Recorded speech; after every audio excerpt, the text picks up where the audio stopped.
Good morning, everyone. Good morning. We're going to start the session now.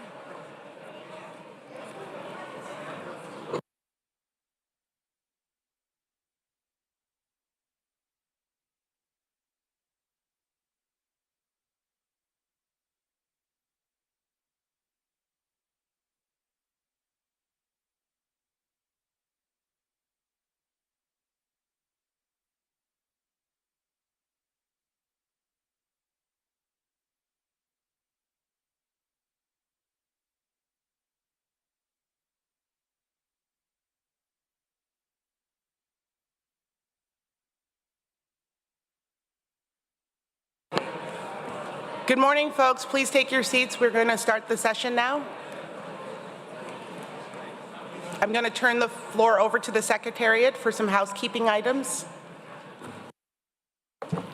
Good morning, colleagues. Two small household items this morning. First, the executive summaries from yesterday are available online in the 3 languages.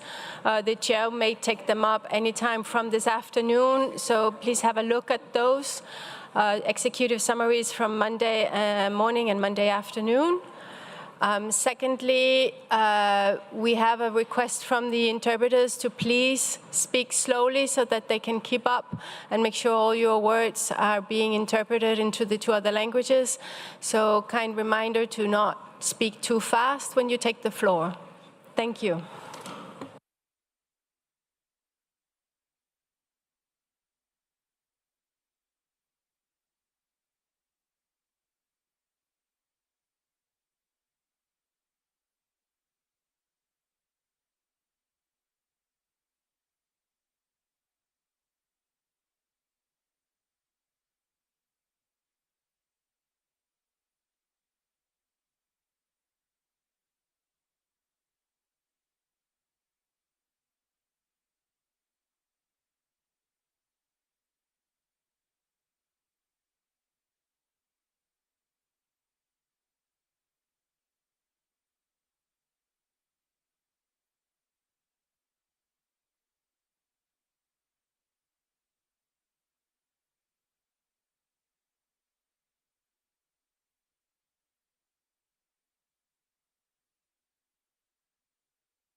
Good morning, folks. I hope everyone had a lovely evening, and we will start with agenda item number 21, CITES and Forest.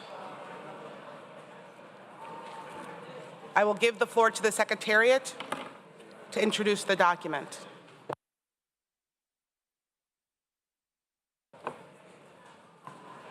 Gracias. Thank you, Madam Chair.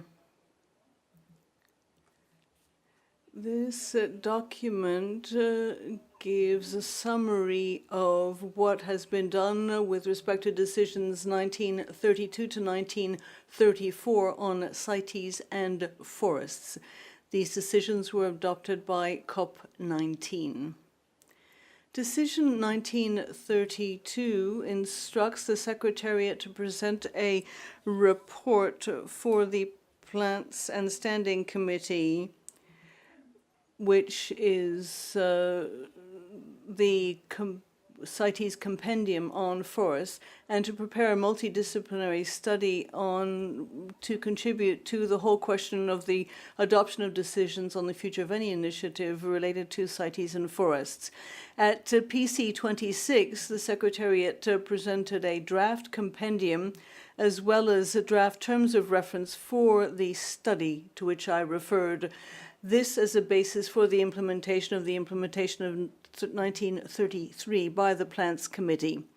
The compendium on CITES and forests is in keeping with what was agreed by the Plants Committee, is available as Annex 1 to the document. It has also been published on the web page in the section on CITES and forests. On the terms of reference for the study, they too are available in Annex 2 of the document, with the amendments agreed by the Plants Committee at its 26th meeting. As financial resources are available for the study, On November 1st, the Secretariat published a call for expressions of interest to be submitted by the 5th of December this year at the latest. If a qualified organization for the carrying out the study is identified, the Secretariat considers that the final version of the study will be available at the end of the following year. Furthermore, as was requested by the Plants Committee, in Annex 3, you can find a summary of discussions on CITES and forest initiatives, which took place at the meetings of PC 25, SC 74, COP 19, and PC 26. On 1934, which was directed to the Standing Committee, as a benchmark for implementation, the Secretariat in paragraphs 12 to 15 of the document gives some sense of awareness raising on the contribution to CITES and its contribution to mandates relating to forests and forestry policies and initiatives. Madam Chair, the Secretariat would invite the Standing Committee to consider the recommendation in paragraph 18 of the document, which includes, among other things, the inclusion of C and D of 1934 to be postponed until the interdisciplinary study on CITES and forests is available. Thank you, Madam Chair. Thank you, Secretariat. I will now open the floor for comments from members of the Standing Committee. The United States. Thank you, Madam Chair. I am speaking on behalf of the North American region. The North American region notes the progress to implement the decisions, specifically to develop the terms of reference for the study called in Decision 19.32. We await oral updates relating to the advancement of the interdisciplinary study, as well as the publications on the CITES website for CITES and Forest Compendium. In our view, additional actions under Decision 19.32 and 19.37 on CITES forests are contingent on the outcomes of the study to be undertaken and subsequently reported to the Plants Committee. Thus, we support delaying further work as it relates to Decision 19.34, paragraph B, C, and D, and consider it premature for the Standing Committee to make recommendations to explore options for the implementation of Decision 19.34, paragraph B at this time. Parties should recall that there are several other organizations, including ITTO, carrying out relevant work with relevant mandates that would need to be considered to avoid overlap and duplication of efforts. It would also be essential for consultancy to include hiring at least one person with a forestry background if this type of expanded work plan being contemplated under this agenda item is to be endorsed by the eventual COP decisions. Finally, we also note that one of the recommendations from the Plant Committee at its 26th meeting was to invite the Secretariat to incorporate its report to the Standing Committee, the challenges and opportunities associated with any future initiatives on CITES and forests, and taking into account the deliberations held under PC 25, SC 74, COP 19, and PC 26. However, the current document only includes excerpts from the meeting summaries without providing analysis or recommendations to identify the challenges and opportunities associated with future species-related forest initiatives including CITES, leaving the mandate of paragraph C of Decision 1933 unaddressed. We request that the Secretariat incorporate the corresponding analysis on the summary record to take into account the challenges and opportunities of any initiative on CITES and forests. Thank you. Thank you, the North American region. I now give the floor to the United Kingdom. Thank you, Chair. We welcome the Secretariat providing an update on this item. We support the proposed recommendations, and similar to the North America region, we suggest that recommendation B is paused or at least held open until the conclusions of the interdisciplinary study on CITES and forests are available, so these can inform the options considered as part of the implementation of Decision 1934, paragraph B. Conscious that we'll need to progress with this item subsequently to ensure that enough progress is achieved ahead of COP20 so that the COP is able to come to a conclusion on this issue. Thank you. Thank you, the United Kingdom. I now give the floor to Brazil.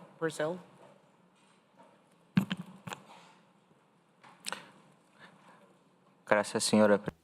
Thank you, Madam Chair. I am speaking on behalf of the Central, South American and Caribbean region. I would like to thank the Secretariat for having drafted document 21 on CITES and forests. Our region is particularly committed to the protection of our forests, and we thus recognize that the CITES agenda has a role to play with respect to our forest ecosystems. However, as we see it, that forestry in the convention cannot lose sight of wildlife species that are affected by international trade.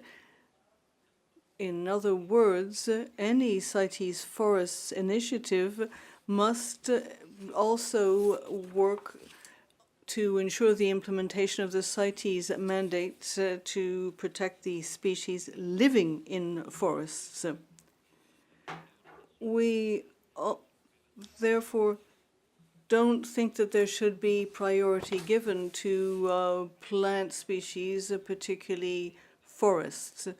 We need to take into account that you have to look beyond the idea that forests are made up just of woods, of trees. You have to bear in mind that forests involve interaction between plants and animals in that environment. So we would like to recall that the CITES mandate must always be respected. We cannot spill over into the arenas of CBD or the IPCC, but stick to our mandate. Thank you, Madam Chair. Thank you, Brazil. Any other comments from members of the committee? I now open the floor to observer parties to provide comments on the document. I give the floor to China. Thank you, Madam Chair.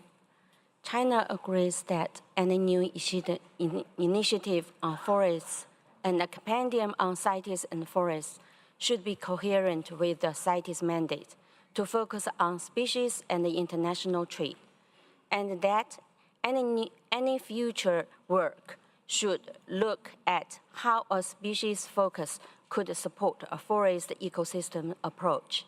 Therefore, China suggests the following 4 revisions on Standing Committee 77, Doc 21, Annex 1 and Annex 2 of it. First, in paragraph 8 of Doc 21, China suggests to insert CITES listed in the last sentence of small d. The end of the revised sentence would therefore read as, eventually the scope could include all CITES listed forest species of fauna and flora. Second, China would like to once again question the roles of the CITES Forest Compendium. After reviewing Annex 1 of Doc 21, China acknowledges that the work helps to streamline the existing processes from a multitude of documents. However, China thinks this is not the intent of the CITES Forest Compendium. Therefore, China suggests adding a column to the table under Section 1 to explain the impacts and functions of each resolution and expand on the contribution of CITES to forest ecosystem conservation and livelihoods.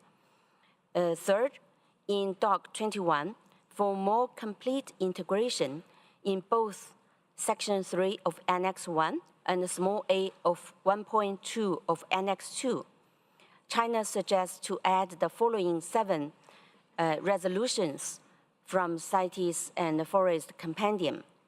Madam Chair, shall I read them all, or I provide the text to the Secretariat later for saving the time? Can you just hold them for now while we continue with the discussion, and I will come back towards the end when we focus on the recommendations? Okay. Thank you. Thank you. I now give the floor to Senegal.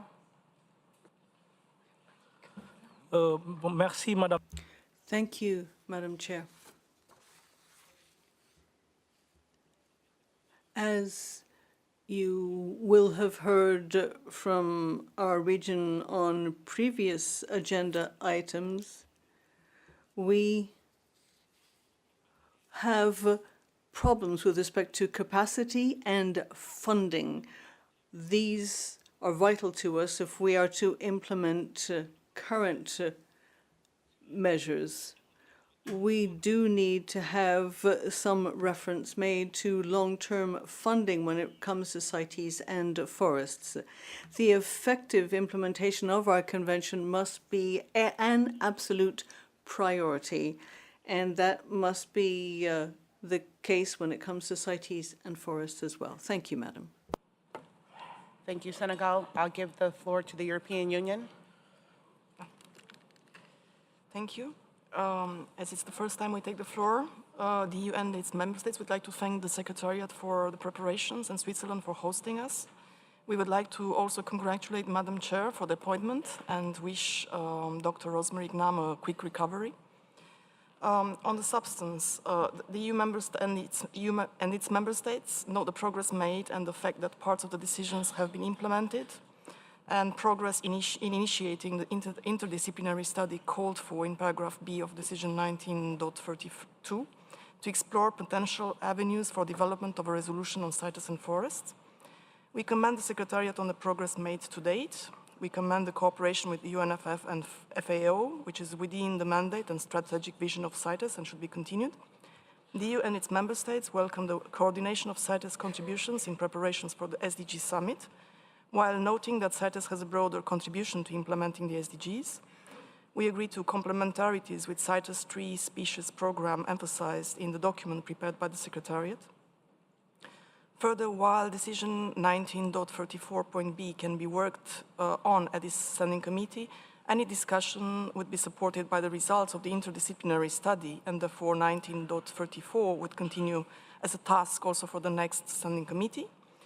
We generally agree to delay implementation of decision 19.34, paragraphs C and D, pending finalization of the interdisciplinary study, but we would like to highlight that as far as possible, we would like these decisions to be implemented in this intersessional period. Thank you very much. Thank you, European Union. I will now open the floor to observer organizations.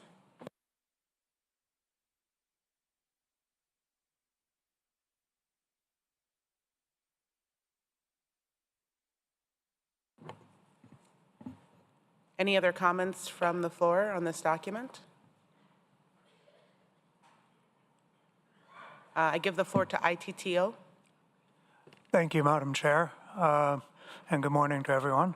I just would like to make a comment that ITTO continues to provide support to countries implementing tree species in the appendices, primarily Appendix 2. We've worked extensively with the Secretariat, and we expect that work will continue. Having said all that, I would also like to support what the representative of Senegal said, which is that the key consideration in making a stronger impact and making the species that are listed in CITES effectively implemented is having more resources to build capacity in the countries. This is not a secret to anyone, and we really think that any future work of CITES and forests has to include a fundraising component. Thank you very much.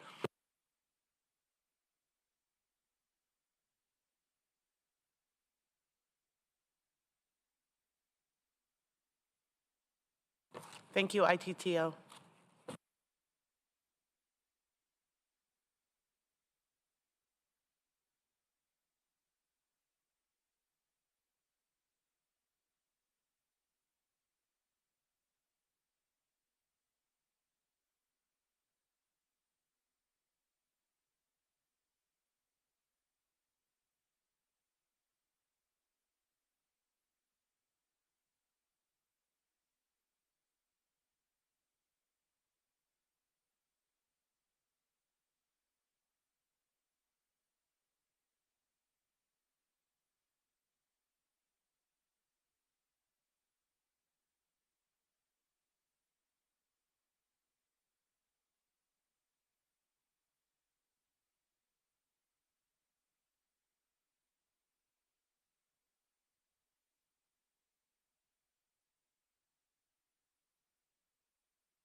Thank you.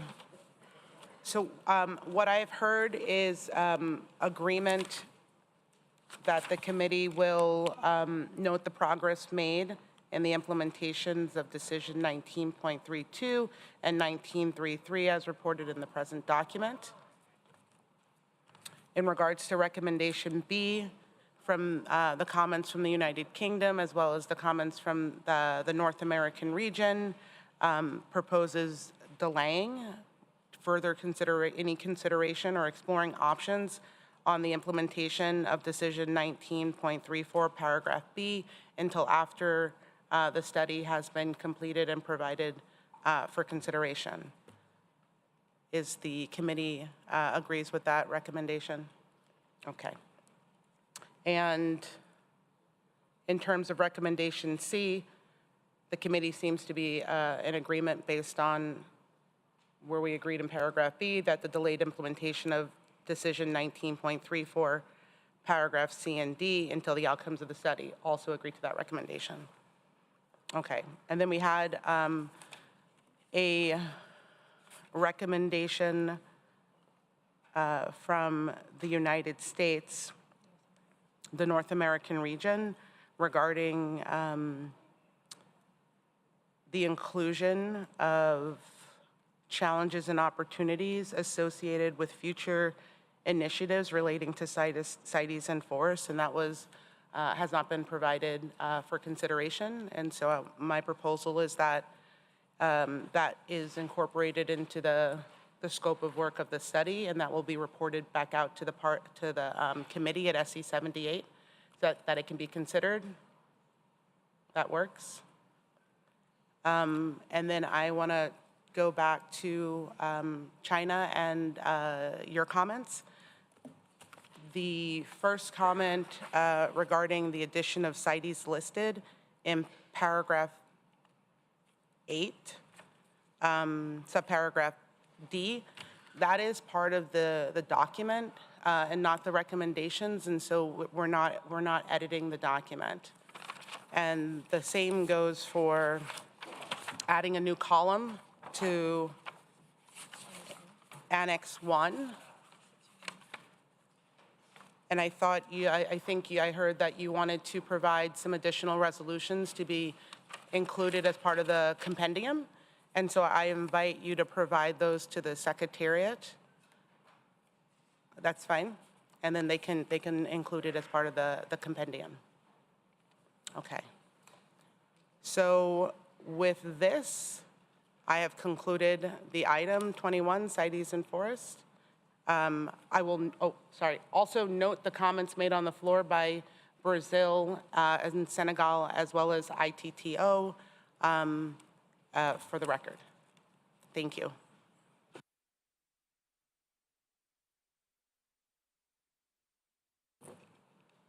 We now move to agenda item 25, CITES Tree Species Program, SC 77, Doc 25, and I will give the floor to the Secretariat. Thank you, Chair. The present document, SC 77, Doc 25, has been submitted by the Secretariat. You'll find outlined in this document the results of the external evaluation of the CITES Tree Species Program, also known as CTSP, which was an EU-funded umbrella project implemented between 2017 and 2022. The evaluation includes recommendations with respect to the sustainability, replicability, and upscaling of the CTSP. The Secretariat notes that CTSP has now completed its work. We thank the European Union for the generous financial and advisory support it has provided, which was successful in supporting activities in over 20 countries.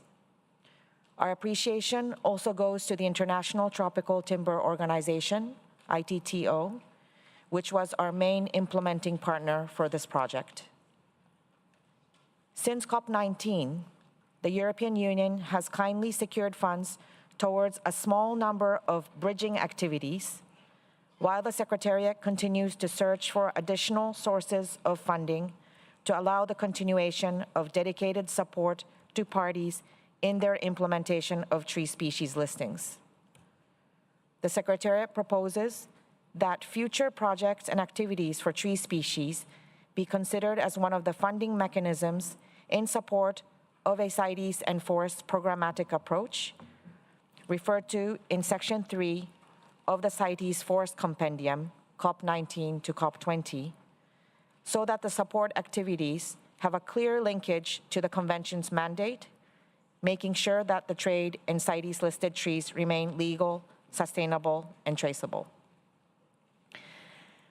The Standing Committee is invited to consider progress on the implementation of Decisions 19.49 and 19.50, together with document SC 77, Doc 21 on CITES and forests, and to recommend that the Secretariat fully align and integrate CTSP as a dedicated funding mechanism of a CITES and forest programmatic approach. And the Secretariat would like to suggest a small editorial change to delete the remainder of small paragraph B of the recommendation so that the sentence ends there, programmatic approach, and delete as described in paragraph 12 of document SC 77, Doc 25, and described above. Thank you, Chair. Thank you, Secretariat. I'll now open the floor for comments from the Standing Committee.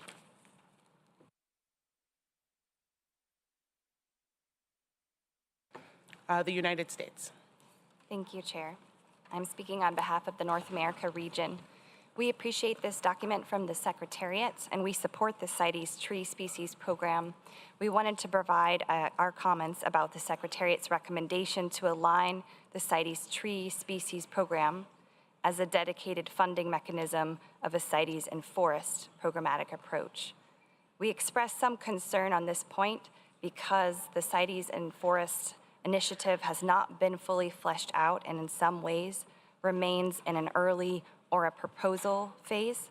And so as such, the North America region cannot support the CITES Tree Species Program as considered to be a funding mechanism with regard to CITES and forest.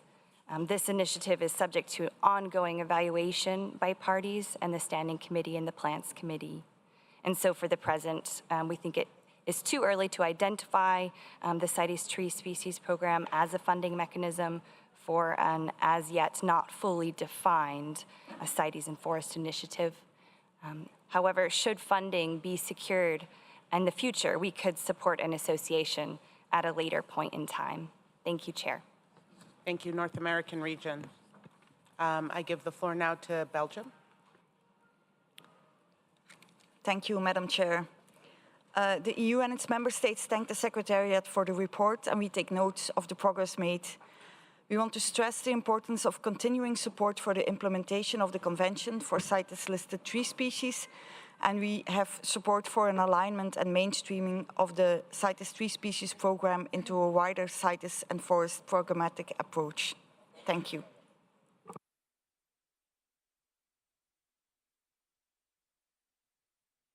Thank you, Belgium. I give the floor now to New Zealand. Thank you. Oceania thanks the Secretariat for this document on the CITES Tree Species Program, including the outcomes of the external evaluation of the program. We congratulate those involved as the evaluation demonstrates the CITES Tree Species Program has been a successful mechanism which has produced many useful results. While the CITES Tree Species Program has not involved any Oceania parties to date, our priority is to ensure it could potentially be extended to parties in the Oceania region in the future.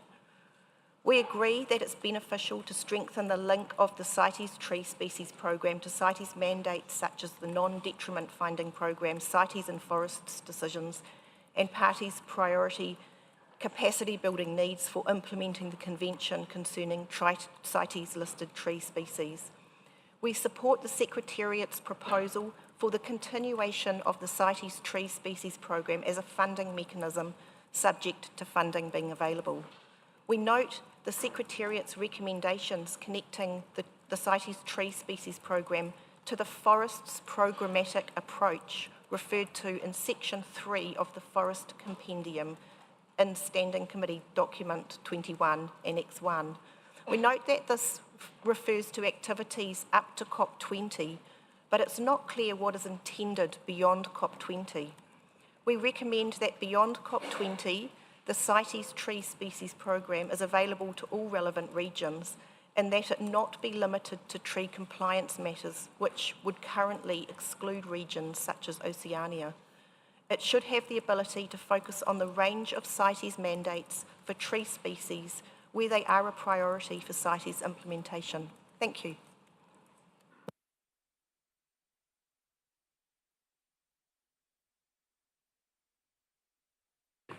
Thank you, Oceana. I give the floor now to Brazil.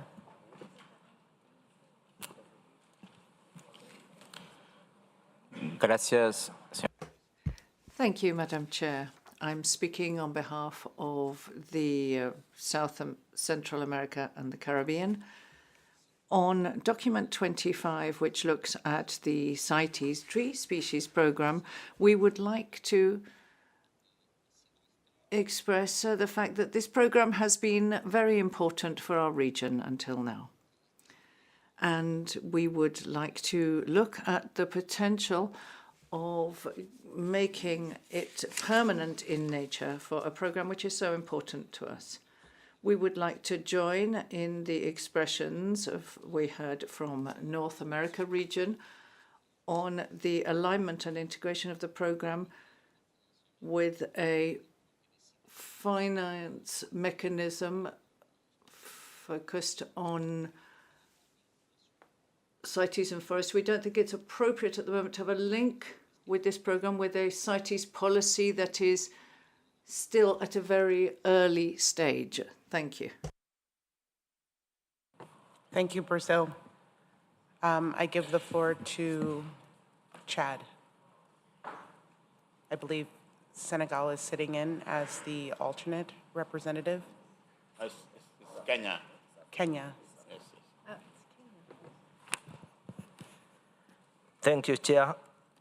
Kenya, speaking on behalf of Kenya and African countries that have benefited from the CITES Tree Species Program, would like to thank the Secretariat for the production of the document 25 and reporting on the progress that has been achieved through this program, and also thank EU for supporting the program with the funding, and say that Africa and the countries that have participated in the program, they can report that, and it has been reported at COP19, that it has helped, the program has helped in strengthening the capacity in African countries that have participated in the program, especially in non-driven finding studies, that has helped in improving on the management of the African tree species that have been covered under the program. And recall again at COP19, the African countries that have participated, we urge that more support be provided, especially to the African countries, and expanding the program to cover those other species of trees that would benefit from the work, especially on NDF. We would therefore agree with the recommendations of the in the document 25 and call upon EU and other partners to continue supporting the program as we recommended at COP19 and expand the other species to be included in the program. So we'll be requesting that to get a dedicated program, not necessarily within the CITES forest, but within the CITES Tree Species Program, so that we can continue enhancing and strengthening this capacity, which is highly needed, especially in Africa, and to cover those other tree species that have not been covered already in the CITES Tree Species Program. Thank you, Madam Chair. Thank you, Kenya.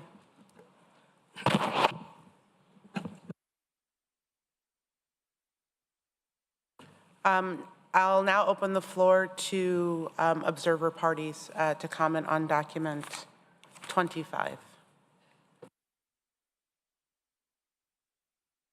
Malaysia, you have the floor.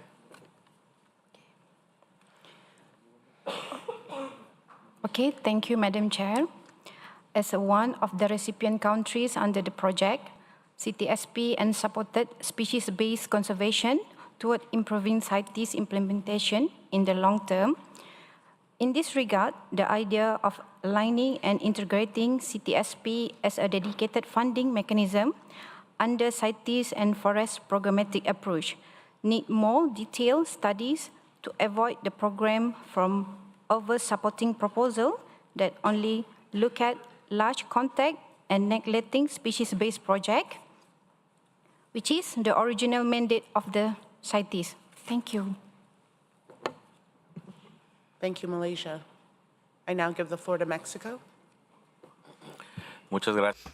Thank you very much, Madam Chair.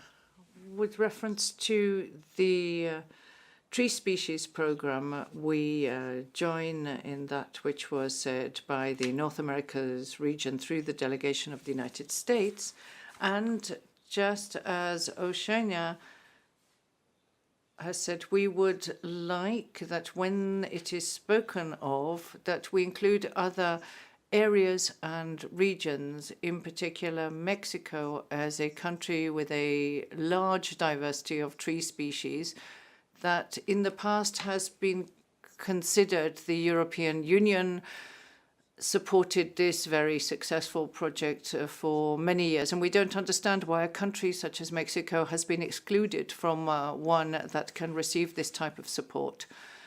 Just as is the case with Oceania, the fact that the program continues in an inclusive way and even more taking into account the large number of species that have been listed in the appendices and the work needed to make NDFs makes it necessary for this program to continue. And so we call on other donor countries to strengthen this successful operation, bearing in mind that we also need, on the other hand, to wait for more progress on the subject of forests. So it's a little too early to create this link between this program and the CITES Forest one. So we would like to see this continue in an inclusive manner. Thank you. Thank you, Mexico. I now give the floor to Zimbabwe. Thank you and good morning, Chair. As Zimbabwe, we also note the scientific results produced under the CITES Tree Species Program. Just like what Kenya said, we however recommend the possible expansion of the CITES Tree Species Program to adopt a species-based regional approach so that targeted species receive conservation action throughout all the relevant CITES regions. Generally, we recommend capacity building in monitoring, especially use of modern technology in vegetation or species monitoring. Thank you, Chair. Thank you, Zimbabwe. I now give the floor to the United States.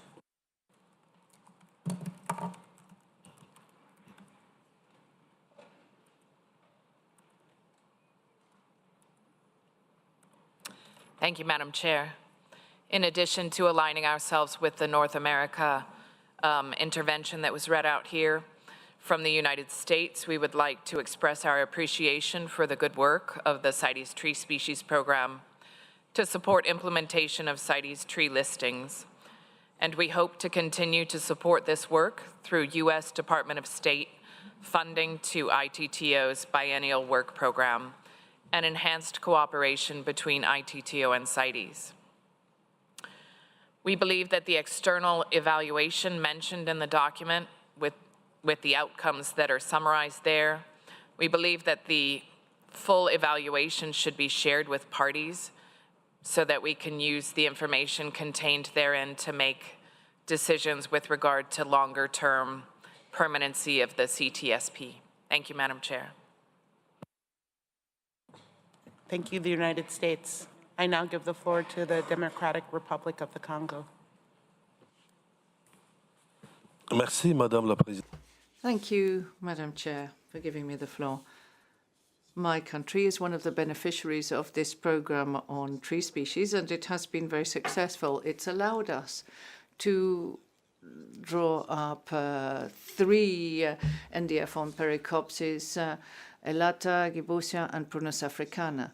And this led to a great deal of success on a country level, and I'd like to thank the donors, in particular the European Union, for having supported this program with great generosity. I also would like to congratulate the Secretary for having prepared this document, and we'd like to see the continuation of this program and to see it enlarged to include other tree species, including others that have been listed in CITES appendices, and that for now it should be kept as a program on tree species and not yet be aligned to the forest program. Thank you. Thank you, the DRC. I give the floor to Peru. Buenos días. Good morning, and we'd like to thank the CITES Secretariat for having prepared and presented this document, and we agree with the statement from Brazil on behalf of the region, where it is recommended that the tree species program be kept as a central program of CITES. And from Peru, we would like to mention the action that has taken place since COP19, when we approved, when Dipteryx and species were included in the appendices. And we have approved an action plan for the implementation of the inclusion of Dipteryx and Enoanthus in the CITES appendices, and our forestry authorities, the scientific authorities and the management authority have been working together with activities looking at regulatory improvements, control of exports, assessment of timber stocks and of plants and forest. And we are most grateful for the program that has helped with the development of our country actions. Thank you. Thank you, Peru. I give the floor to Cameroon. Merci, Madame.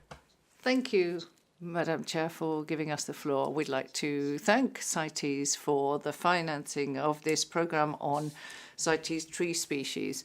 And we very much wish to see the program continued. And Cameroon is now one of the leaders in the making of NDFs thanks to this program. Thank you. I open the floor now to observer organizations.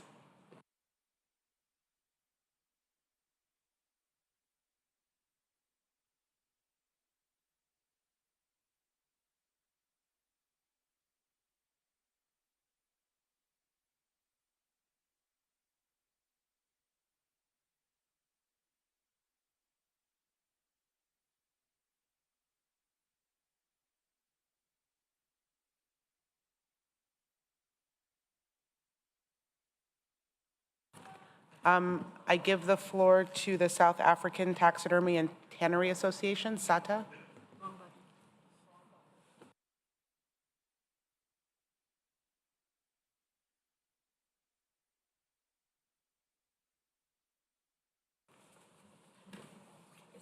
I give the floor to the Species Survival Network, SSN. Thank you, Chair.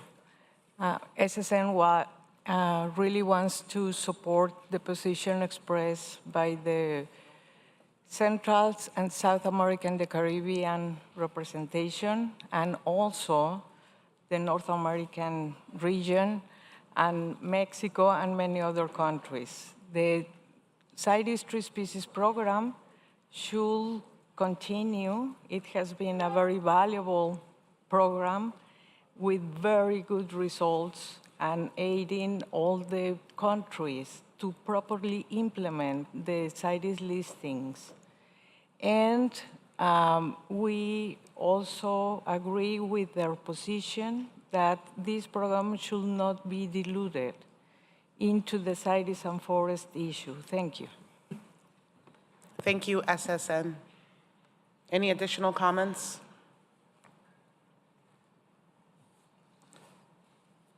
Okay, so what I'm hearing and focusing specifically on the standing committee members is agreement, right? We can note recommendation A, right, to consider the progress on the implementation of decision 19.49 and 1950 contained in this document, together with document SC77, Doc 21 on CITES and forest. There's agreement in that one, we can note that.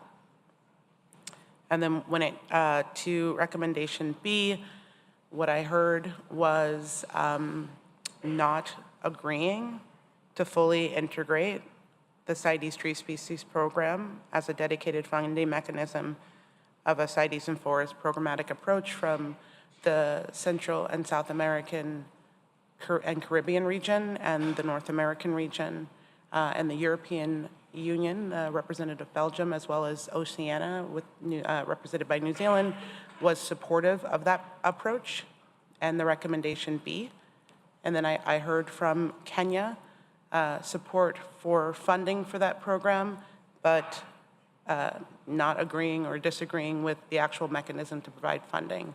And so I'd like to drill down to the committee and provide a proposal or way forward for you guys to consider.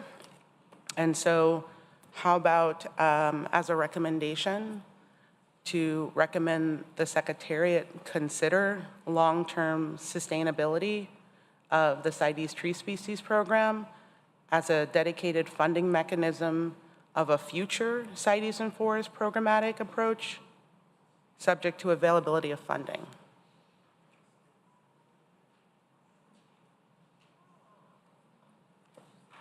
What I heard was most of the concerns regarding the CITES and forest programmatic approach is that it's still in the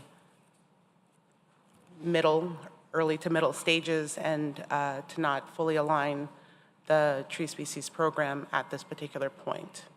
So could the consideration be to consider it a future alignment? I'm seeing some head nods and head shakes. I will give the floor to New Zealand. Thank you. I just seek clarification. I might have missed the wording. Could you just reiterate the wording that we are being asked to agree to? Thank you.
Okay, thank you, guys. I would like to propose breaking the recommendation into two separate parts based on the comments that I heard on the floor. And so the first is recommending the Secretariat consider long-term sustainability options for the CITES tree species that has a wider regional coverage. And I think that takes into account some of the concerns from New Zealand and that I heard from Mexico.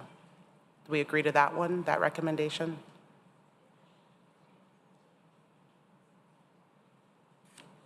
Okay, some head nods. And then the second recommendation would be for the Secretariat to consider the long-term sustainability options of the CITES tree species program,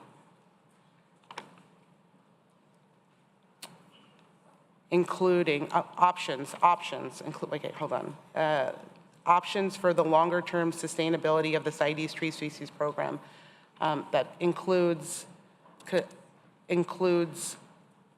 alignment and integration of the program as a dedicated funding mechanism of a future CITES and forest programmatic approach.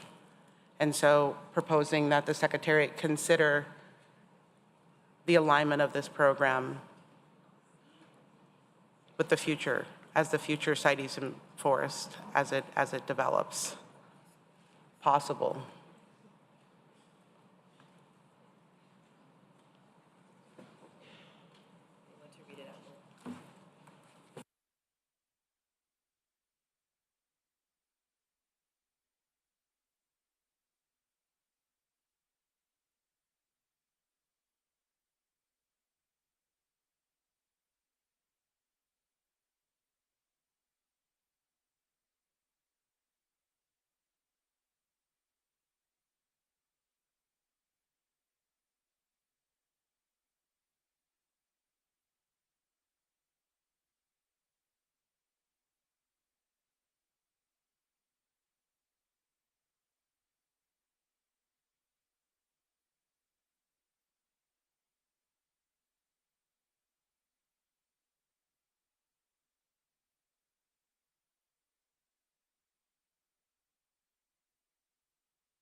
I'm going to give the floor to the United States.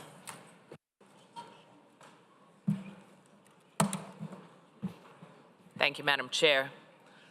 While we support the long-term sustainability of the CITES tree species program, we do not support contemplating its future alignment with the CITES and forests programmatic approach, as such an approach has not been agreed yet. And so our suggestion would be to support contemplating the long-term sustainability of the CTSP and the recommendation there, and not try to align it with other future initiatives. Thank you.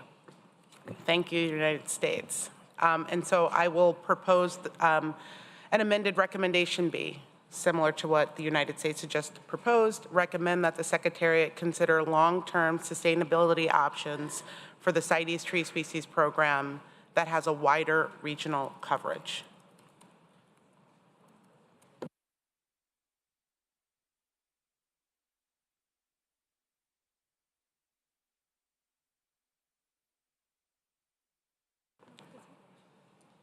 Subject to availability of funding.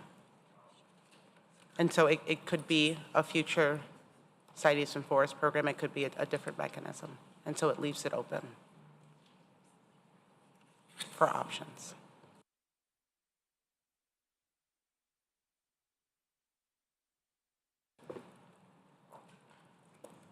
So I'm not, New Zealand. Thank you, Chair. Just in terms of the wording, can we have it extended so it covers a broader range of species and regions? Thank you.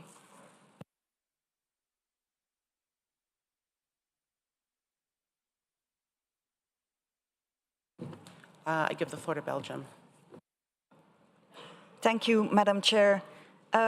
As far as we've understood, the new suggested recommendation, the second one, and the change requested by the US, we would ask to include wording to say that this could be a potential inclusion of the CITES tree species program into the CITES and forests approach, so that it at least refers to that there's this link and that potentially it could be within that framework. Thank you.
Okay, committee. It seems like we have three additions. The Secretariat to consider long-term sustainability options for the CITES tree species program. And so I'm going to throw them out one by one. So to include a wider regional coverage, are you supportive of that? Okay, a wider species coverage, is there support for that?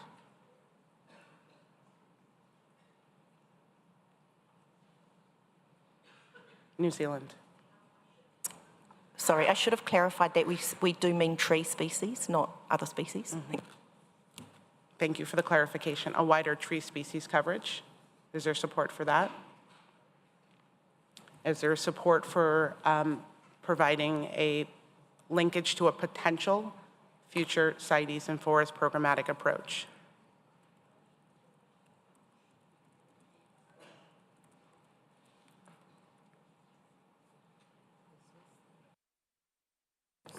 I'm going to open the floor to Kenya.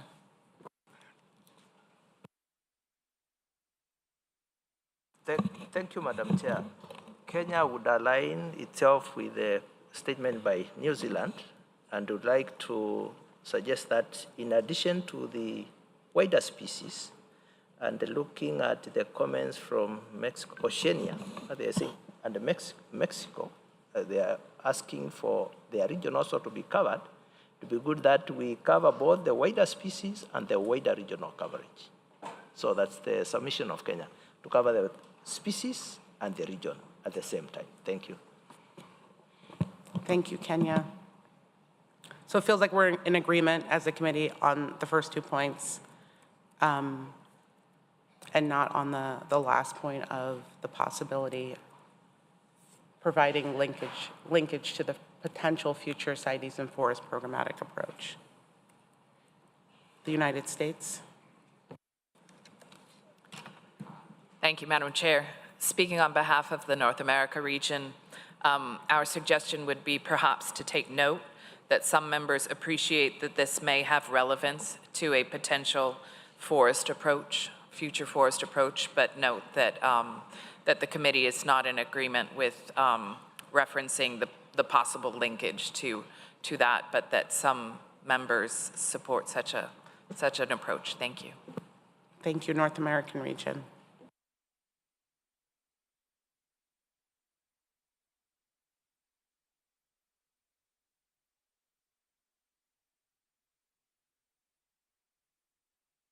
Does any other committee members, members of the Standing Committee have any comments or would like to weigh in on this last point?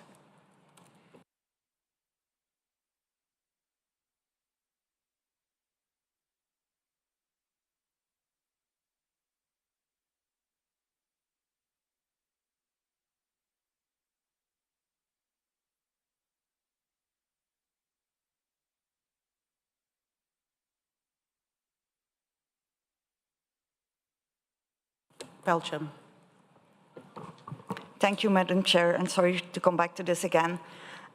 We think that our proposal kind of brings both things together in a sense that it would read potential linkage, so that at least there's some kind of recognition of a potential link without saying that this is the absolute way to go. So we would kindly ask the Standing Committee to accept the inclusion of this potential link to the wider approach. Thank you.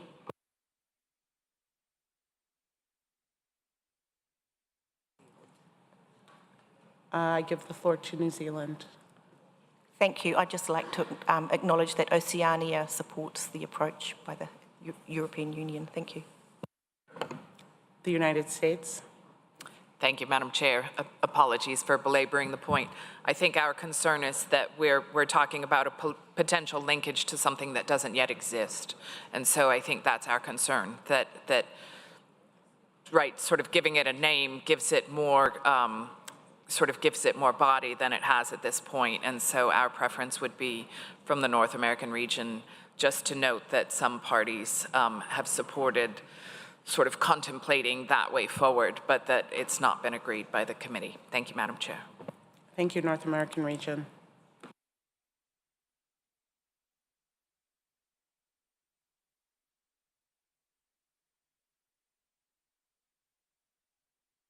I give the floor to Brazil. Gracias, señora presidenta. Quisiéramos. Thank you, Madam Chair. We agree with the North American delegation on this question. Thank you, Madam. Thank you, Brazil.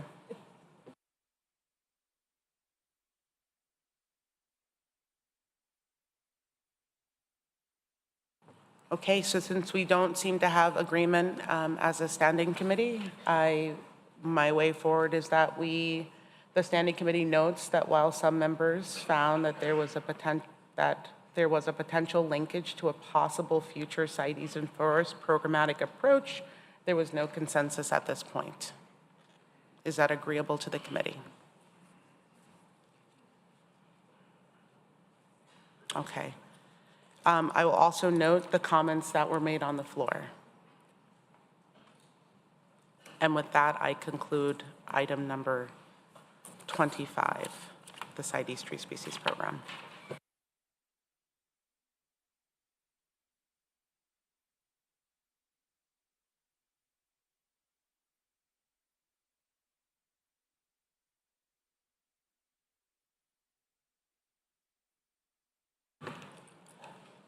We now move on to agenda item 72, information systems for trade and specimens of CITES listed tree species, SC 77 Doc 72, and I give the floor to the Secretariat. Merci, Madame. Thank you, Madam Chair. The Secretariat is speaking to document SC 77 Doc 72, Information System for Trade in Specimens of CITES-listed tree species. At COP19, Decision 18317 was amended, and Decision 19265 on this question was adopted. At SC 74, parties had diverging views and concerns with respect to the information system, but agreed on renewing the decision on the scope of the information system and the plan to have a feasibility study of the information system carried out. At PC 26, the Secretariat reported on the implementation of Decision 19265 in document PC 26, Doc 38. As the summary record shows, the Plans Committee took note of the information provided by the Secretariat.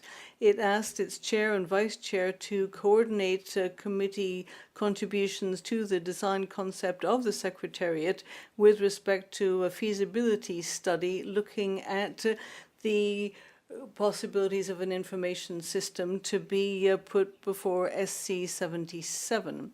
Since PC 26, the Secretariat has shared a design concept on this study. Comments have been received from all of the regions represented on the committee. These observations are being put together by the Secretariat and will be taken into account when the design concept is amended with a view to putting the proposal out for offers from consultants. The committee is invited to take account of progress made by the Secretariat with respect to the implementation of 19265. Thank you, Madam. Thank you, Secretariat. I will now open the floor to comments from members of the Standing Committee.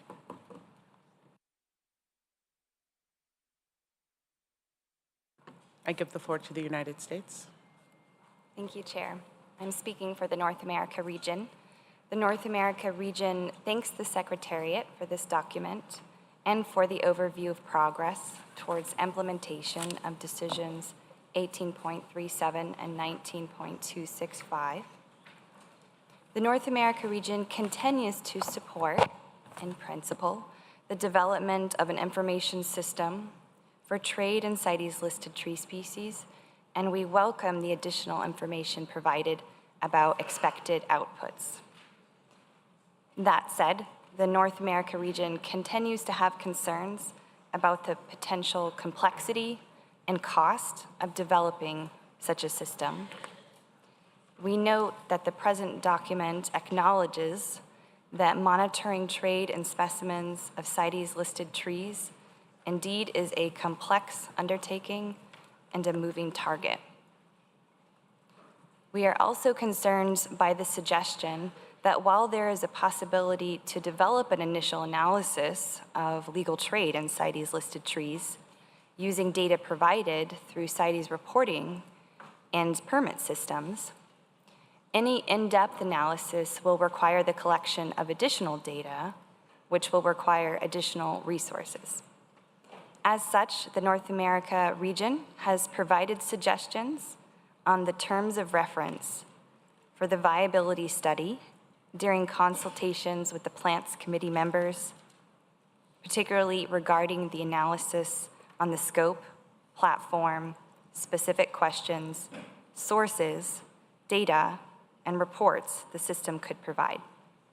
So we encourage the Secretariat to monitor closely the implementation of decisions 18.37 and 19.265, and to continue to consult the Plants Committee and the parties on progress and challenges encountered in the development of the envisioned information system. Thank you, Chair. Thank you, United States. Any other comments from the Standing Committee on this document? I open the floor to observer parties.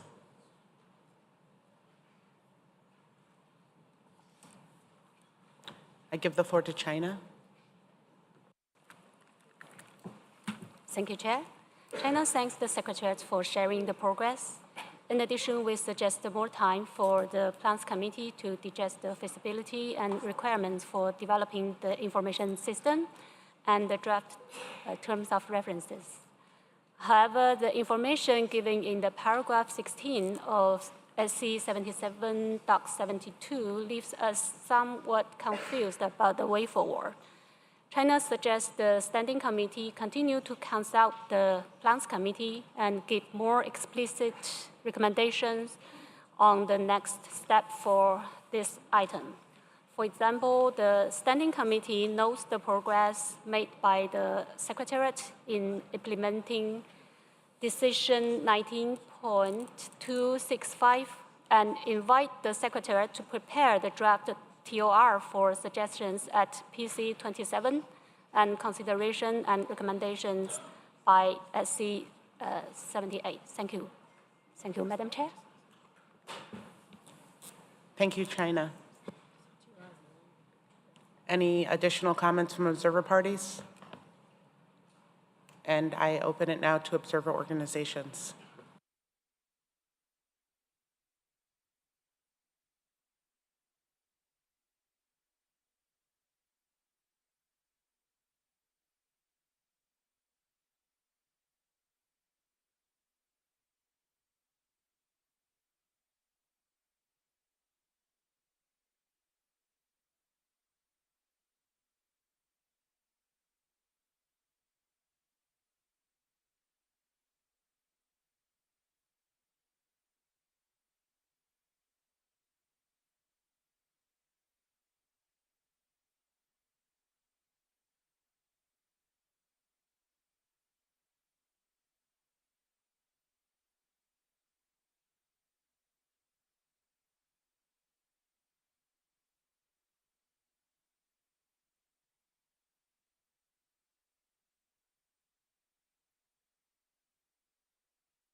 Thank you. And thank you for your comments, China. Any other comments on this document? Okay. So I am going to propose to the committee to amend the recommendations, paragraph 17 of the document, to read: the Standing Committee is invited to take note of the Secretariat's progress in the implementation of Decision 19.265 and invites the Secretariat to report to the Plans Committee at their 27th meeting in accordance with Decision 18.317 Rev Cop 19. Okay. With that, we have concluded this item, and we'll move on to the next agenda item, which is 33.4, Article 13 in Cameroon, SC 77, Doc 33.4, and I give the floor to the Secretariat.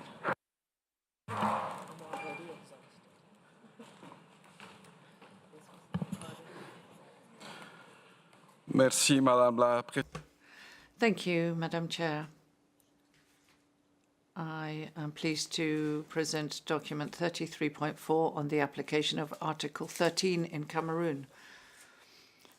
At its 75th meeting, the Standing Committee requested the Secretariat to maintain close communication with Cameroon on the issue of compliance with the Convention in relation to trade in Pericopsis elata.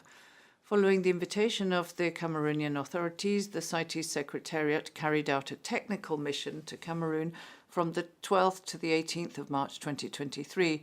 Field visits were carried out.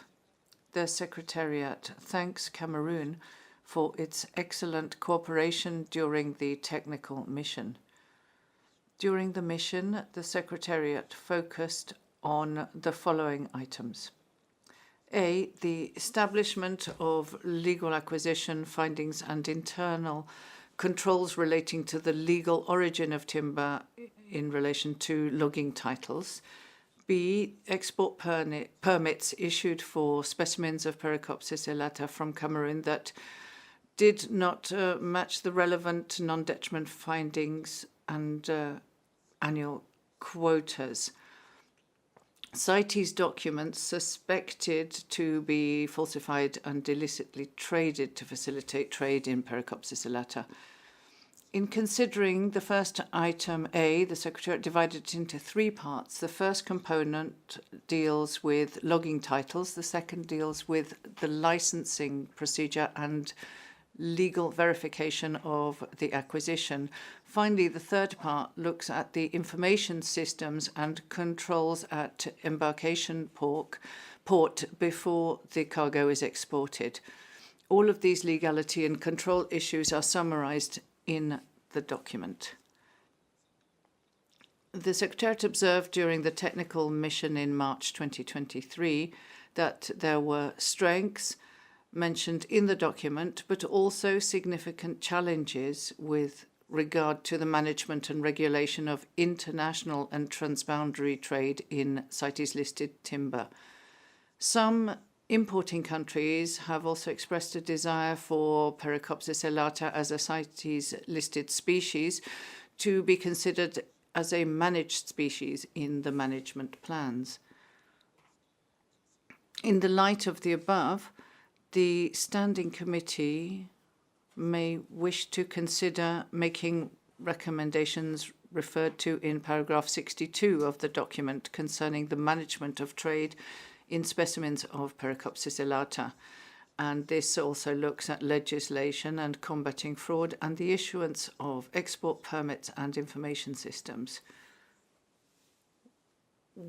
With regard to recommendation in paragraph 62b, the Secretariat would like to make an amendment to delete the second part of that paragraph.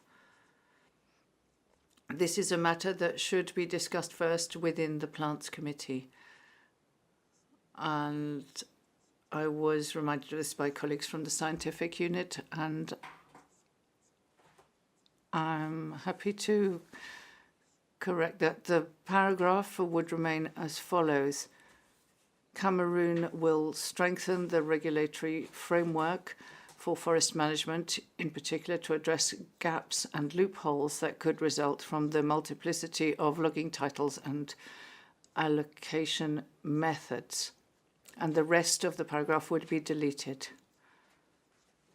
The Secretariat suggests also that the committee recommend that the Secretariat and importing countries maintain in close communication and strengthen cooperation with Cameroon in order to better understand the different requirements and expectations regarding the implementation of forest regulations and to fully support Cameroon's efforts to implement these recommendations. The Secretariat also requests that Cameroon invites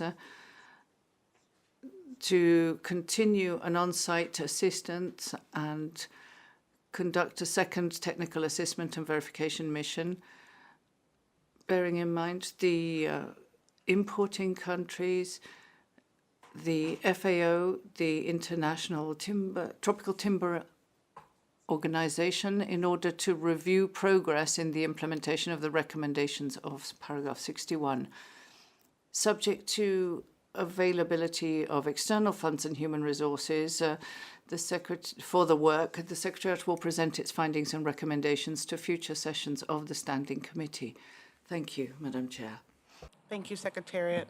I now open the floor for comments from members of the Standing Committee.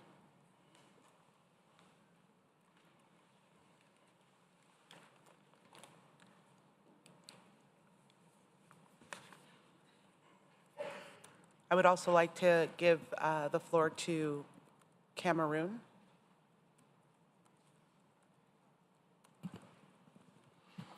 Merci, Madame la Présidente. Thank you, Madam Chair, for giving us the floor once more. Cameroon fully agrees with the information in Resolution Conf 14, which is working more on action rather than having a controversy so that we can work with complying with the mission. So the measures have been undertaken in favor of cooperation, agreement, and work with the CITES Secretariat and other member states. The aim is to promote transparency on progress made by Cameroon in the area of sustainability, legality, and traceability, and highlighting the provisions in place to protect CITES-listed species. Cameroon would like to welcome the excellent support we received from the Secretariat during its mission to the country in March 2023. The government of Cameroon spared no efforts to provide all information necessary for a successful assessment. In the framework of the follow-up measures and for the management of the species harvested, we have agreed to have the conservation status of these timber species and to assess the vulnerability of these species with solid indicators and adapted plans which work for diversity and adapt to the context of our country. A national forest inventory is being prepared so that we can update the level of knowledge of forestry resources and ecosystems in Cameroon with the aim of ensuring that policy decisions are better guided.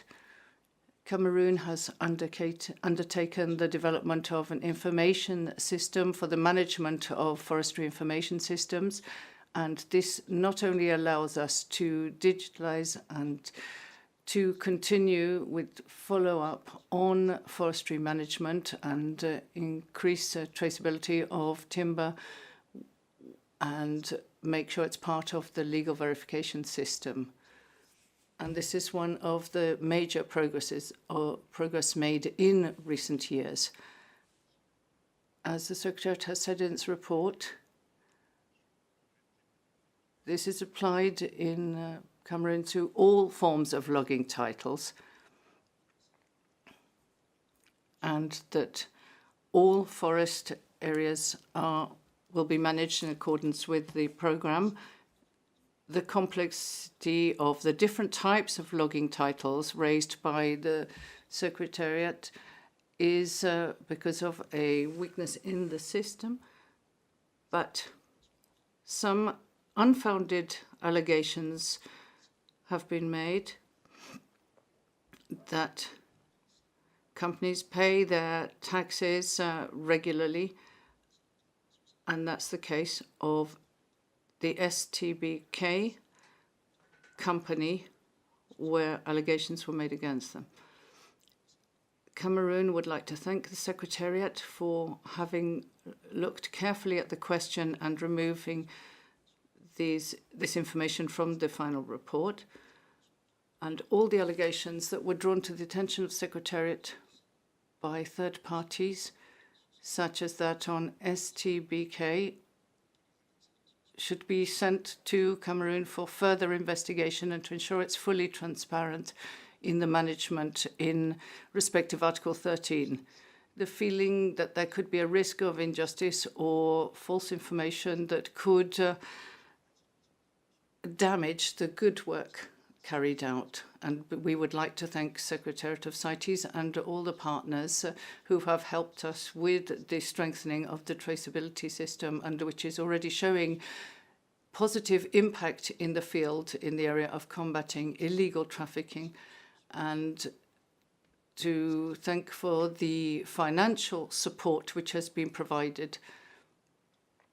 Cameroon would like to share with the Secretariat's opinion and is available for further work on Pericopsis elata and the idea to carry out a second technical mission, looking also at neighboring countries and importing countries where there are different visions and interpretations. So we suggest that the report on progress made 90 days before the 78th meeting of the Standing Committee should take place after the second visit of the Secretariat, bearing in mind that we had less than 4 days to respond.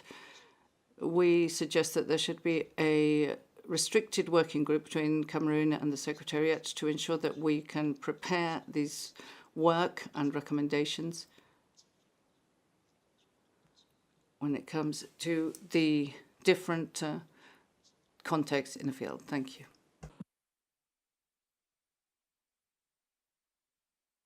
Thank you, Cameroon. I give the floor to the United States. Thank you, Chair. Speaking on behalf of the North America region, we very much appreciate the comments from Cameroon and the work of the Secretariat in support of Cameroon. We support the recommendations made in the document, and we also note that as the document was posted on November 2nd, we regret that we did not have more time to review, but we do have one comment, and that is to ensure consistency and to differentiate requirements of the convention versus recommendations to reach compliance. We suggest that where it says Cameroon shall, we would like to replace that with Cameroon should. This may have already been done based on one of the comments from the Secretariat, but just to ensure that. And we also support the suggestion made just now by the Secretariat about the change to recommendation B and striking the last sentence. Thank you, Chair. Thank you, the United States. Any other comments from Standing Committee members? Belgium, you have the floor. Thank you, Madam Chair. We agree with the US comments on the late submission of the document, which made it difficult to analyze the case with all the attention that it requires. We have the following observation. We regret a bit the lack of some clear conclusions from the CITES Secretariat on some problems In this case, for example, the case explained in paragraphs 43 to 45 seems to lack a clear conclusion, which makes it difficult for the Standing Committee to reach its own conclusions. Regarding paragraph 53, we would like to note that the information provided there is not correct, in the sense that the EU and its member states do not calculate the recovery index on the basis of the AAC, nor does it require this, but it calculates it on the basis of the forest management unit level. We definitely support the recommendation that Cameroon would not reduce the minimum requirements for Pericopsis elata that are currently in place. Regarding recommendation B, we agree with the Secretariat's suggestion to delete the last sentence, but we would suggest to add another sentence or replace it by the following wording, and I will read it slowly. Cameroon shall also, or should, also adapt the relevant regulatory provisions to ensure that all CITES-listed timber species are considered as species managed in accordance with the principles of sustainable trade. Like the Secretariat, we are of the view that this decision should not include a reference to certain values, because this is an ongoing discussion. And the suggested new language refers to a basic requirement of the convention being the sustainability of trade, and we consider it appropriate to have this inserted, and we agree with the other recommendations. Thank you. Thank you, Belgium. I'll now open the floor to observer parties.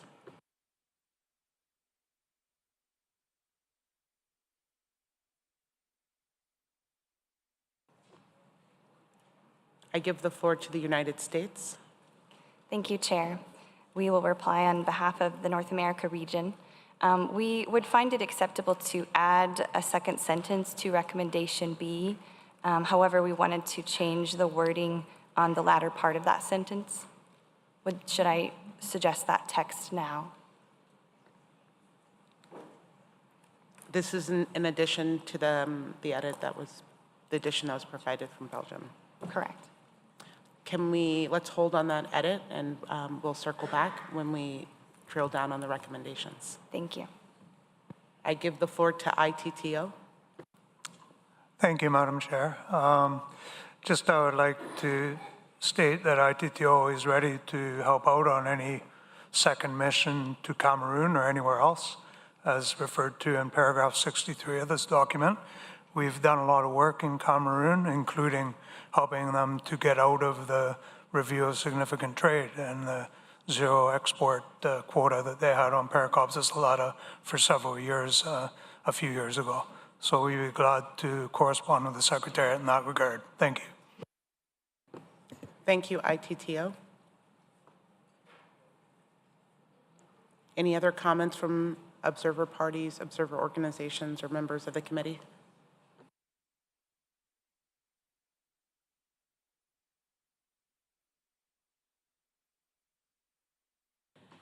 The United States, or the North American region, I'll take your edit now.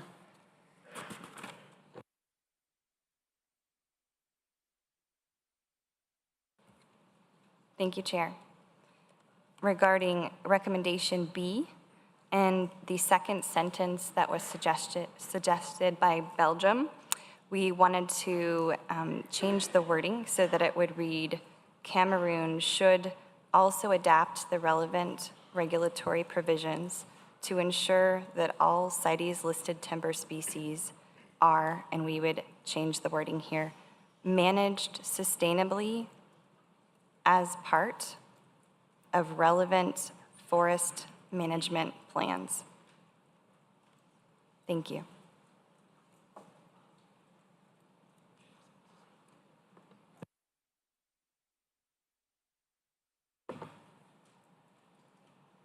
Turning to the committee, any support for either the the recommendation from Belgium or the United States?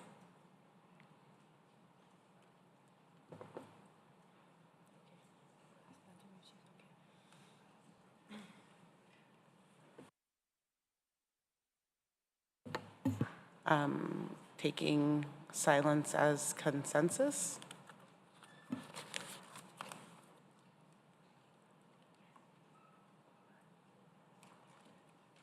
The committee agrees to the recommendations in the document 33.4 with edits to recommendation in paragraph B that will read, Cameroon shall strengthen the regulatory framework on forest management, in particular to address any gaps and loopholes that could result from the multiplicity of logging titles and modes of allocation. Cameroon should also adapt the regulatory provisions to ensure all CITES listed timber species are managed sustainably as part of a relevant forest management plan. And then throughout the document, throughout paragraph 62, all of the shalls shall be changed to shoulds. I will also note all of the comments that were made on the floor. With that, we have concluded item 33.4, and we move on to agenda item 33.6, application of Article 13 in the Democratic Republic of the Congo, and I give the floor to the Secretariat.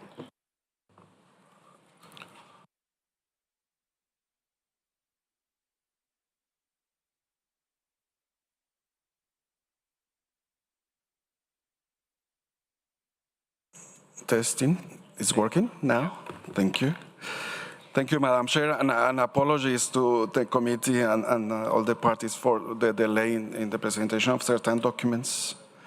You will see the amount of work that we were trying to convey to you, and we're only humans. Many weekends working on this. This one is the document on DRC, and I will introduce the document in French. Merci, Madame la Présidente. Thank you, Madam Chair. I am pleased to present document 33.6 on the application of Article 13 in the Democratic Republic of Congo. At its 75th meeting, the Standing Committee, we cannot hear the speaker. The sound system is...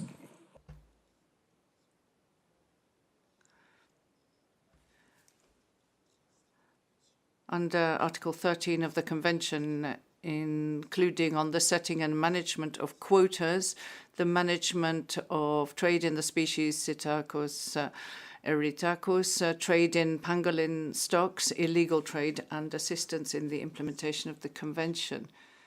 These recommendations were made on the basis of the reports that had been submitted by the Democratic Republic of Congo. The last report, which was made and submitted on the 30th of January 2023. Following consideration of this report, the Secretariat notes that after 7 years under the Article 13 procedure, the DRC has made significant efforts with regard to the implementation of the recommendations of the Standing Committee in a general manner. The Secretariat recommends that the Standing Committee highlight the significant efforts undertaken by the DRC in the fight against illegal wildlife trade, and also recommends that the recommendation made by the Standing Committee at its 75th meeting with regard to illegal trade, and that it be maintained, noting it is also more specifically linked to the National Ivory Action Plan process, which is covered in document 34.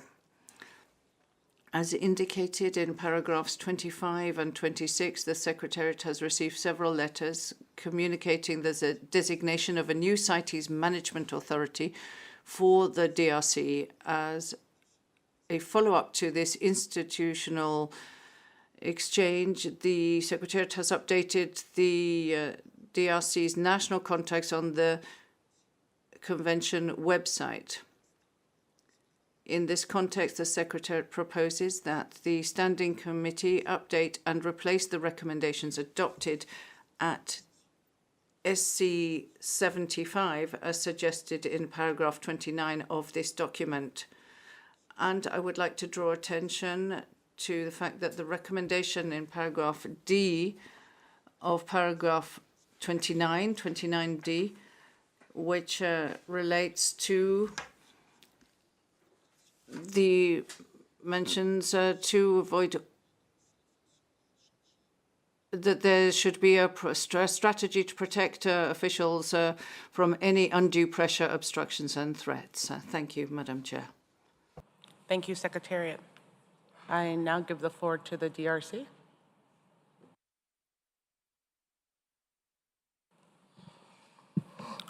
Merci beaucoup, Présidente, pour la parole. Thank you, Madam Chair, for giving me the floor. I am making this a statement which I would like to have appear in the record of this meeting of the Standing Committee. I would like, first of all, to thank the Secretariat for having prepared this document with respect to the application of Article 13 in the DRC. However, I would note that while the Secretariat acknowledges the efforts made by the DRC with respect to the application of Article 13 in the light of initial recommendations, which have had the DRC as part of this process since 2016, the country is still under Article 13 for new developments. In other words, Article 13 seems to be endlessly elastic and seems to take political considerations into account that do not seem to be central to the CITES mandate. I say this with respect to paragraphs 24, 25, and 26, and the new recommendations proposed. There will be new developments tomorrow which will lead to new recommendations. We feel that this has to come to a stop. Furthermore, with respect to the press release that allegedly came from the U.S. Department of State that was made public in August of 23 on the fate of certain, on the fact that certain Congolese officials were trading illegally with China in exchange for bribes, the government of the DRC, through its Ministry of Foreign Affairs and through the organization Francophonie, officially informed the U.S. Embassy in Kinshasa to complain about the undue way in which the U.S. Department of State had made this information available on its website and through social media, this making allegations against DRC officials without giving them any opportunity for defense or having any official contact made via diplomatic means with the DRC authorities or the government. Furthermore, there was no evidence made available to the authorities of the DRC. From the 16th of August until today, we have not had any evidence provided with respect to the allegations made in this press release. And we have asked that the U.S. authorities provide us with information on the trade in okapis, chimpanzees, and apes to China, in exchange for bribes. This, according to information provided by the U.S. Department of State, which has not provided any evidence to date. That said, I would like to congratulate the CITES Secretariat for its communication of September 18th of this year to the DRC. In that communication, it is shown that there is no evidence in the CITES database with respect to gorilla and chimpanzee transfers to China. Okapis are not a CITES-listed species. We would note that there has been no trade in gorillas or chimpanzees with China, as the Secretariat has said. This between the years 2003 and 2023. The Organization for the Conservation of Okapis do say that there has been legal trade of okapi to the United States in recent years. Now, with respect to the CITES Management Authority and the concerns expressed in Para 26, the DRC took the measures necessary so that the past incident not recur. But we should stress that this is a sign of the independence of our judicial branch of government. The management authority arrangements are currently being finalized, and we think that we will be able to apprise the next Standing Committee meeting of the arrangements having been finalized. In conclusion, I would like to see 29D deleted as a recommendation. The DRC has a strategy and has policies to fight corruption. And we have been raising this point since last year. Since June of 2020, we have an agency to prevent and fight corruption, and it answers directly to the President of the Republic. There are clear laws against corruption in the DRC and sanctions available under our criminal code. And the media have reported on issues that have arisen. And we have had those responsible for such crimes arrested and brought to trial. The DRC has a system in place and has since 2020 to have an e-permit issuing system. That too has helped us fight against illegal trade in wildlife species. The system will be implemented in other African states in 2024. Other African states have asked us to share it with them because it is a way of helping work with under CITES principles, ensuring that we are in a position to act entirely in conformity with the expectations of the Convention. Thank you, Madam. Thank you, the DRC.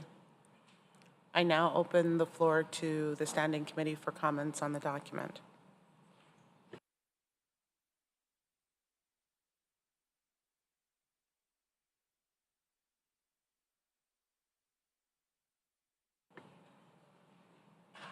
I open the floor to observer parties for any comments on the document, 33.7, 33.6.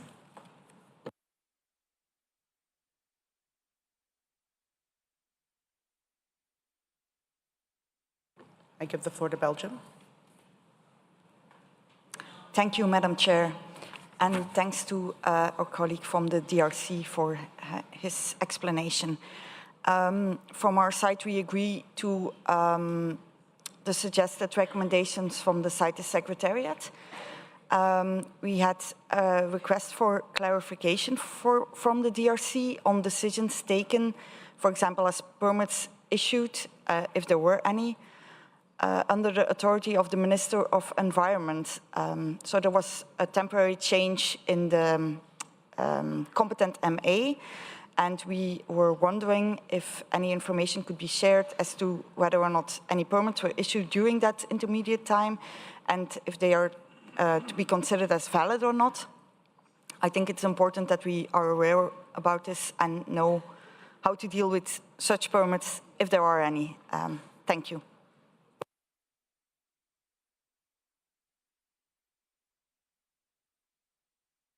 I give the floor to the United Kingdom. Thank you, Chair. The UK notes the efforts made by the Democratic Republic of the Congo to date and is pleased to see the steps being taken to implement the recommendations and to tackle illegal trade in pangolins and elephants. However, there is clearly still much to be done, and given the scale of seizures being reported and the organised nature of this criminality, we urge DRC to implement the recommendations adopted by the Standing Committee at its 75th meeting and proposed by the Secretariat in document 33.6. We are particularly concerned by the continuing reports of significant levels of illegal trade in African grey parrots, including specimens being traded under other scientific names to circumvent the current moratorium and recommendations to suspend trade. Furthermore, we are concerned at the apparent lack of progress being made with regards to implementation of Decision 17.256, directed to range states of African grey, which includes undertaking a scientifically based field survey to establish the population status of the species, as well as implementing law enforcement activities to combat illegal trade. In this regard, we fully support the Secretariat's recommendations in paragraph 29A of document 33.6 relating to African grey parrots. We welcome the DRC's decree in 2018 to end trade in stockpiles of pangolin scales and the destruction of just over 1 tonne of their stockpile. We do, however, note that in Standing Committee 69, the Management Authority of DRC estimated their stockpile of pangolin scales to be around 13 to 14 tonnes. If we are to delete the recommendation on trade in pangolin stockpiles as proposed in paragraph 16 of document 33.6, we would welcome some further information from DRC on the remaining stockpiles and whether they too will be destroyed to prevent them entering international trade. The UK further notes the request from the DRC to be included in the Compliance Assistance Programme. This clearly would be helpful to the DRC in addressing the recommendations agreed by Standing Committee and areas of non-compliance highlighted in the report as per Resolution Conf 14.3 Rev COP 19 on CITES compliance procedures, and ask how this request for assistance has been addressed by the Secretariat. Thank you. Thank you, the United Kingdom. I now open the floor to observer parties and give the floor to China. Thank you, Madam Chair. China echoes the intervention made by DRC, and China welcomes developments achieved up to date by them. Compliance measures should be supportive and non-adversarial, with the aim of ensuring long-term compliance. Factor-based reasoning is of crucial importance to this convention. False accusation does not contribute to a better international cooperation. China requests paragraph 29, letter D, be deleted. Thank you very much, Madam Chair. Thank you, China. I now give the floor to the United States. Thank you, Chair. If the Democratic Republic of the Congo or others request more information, we will defer to the publicly accessible statement online on the designations. As a reminder, the Section 7031C visa restrictions due to significant corruption, while a public announcement cannot provide additional information to CITES Secretariat beyond what state has posted publicly on the website. We can also note that the designations are on individuals and not the Democratic Republic of the Congo itself, and do not necessarily speak to the current status of the Democratic Republic of the Congo under Article 13 or other compliance processes. Thank you, Chair. Thank you, the United States. I now open the floor to observer parties. Canada, you have the floor. Thank you, Chair, and thank you to the DRC for their comments and reactions to the report from the Secretariat. I did note the UK's comment regarding consideration of inclusion of the DRC in the Compliance Assistance Program, and I certainly would be interested to know if the DRC thought that they could benefit from that program. Just a minor point, like with the previous sets of recommendations, I trust that through this recommendations as well, the shalls shall become should. Thank you, Chair. Thank you, Canada.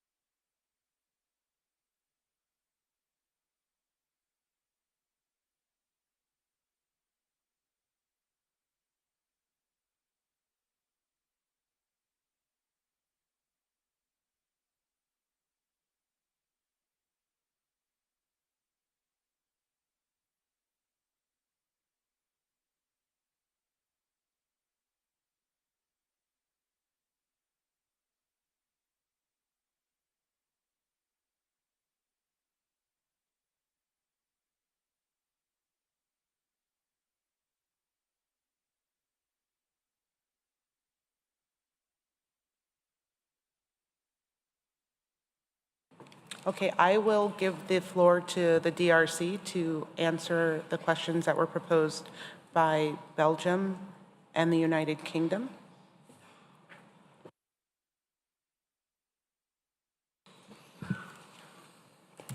Merci, Madam. Thank you, Madam Chair. I am happy to answer the questions put to us by Belgium and the UK.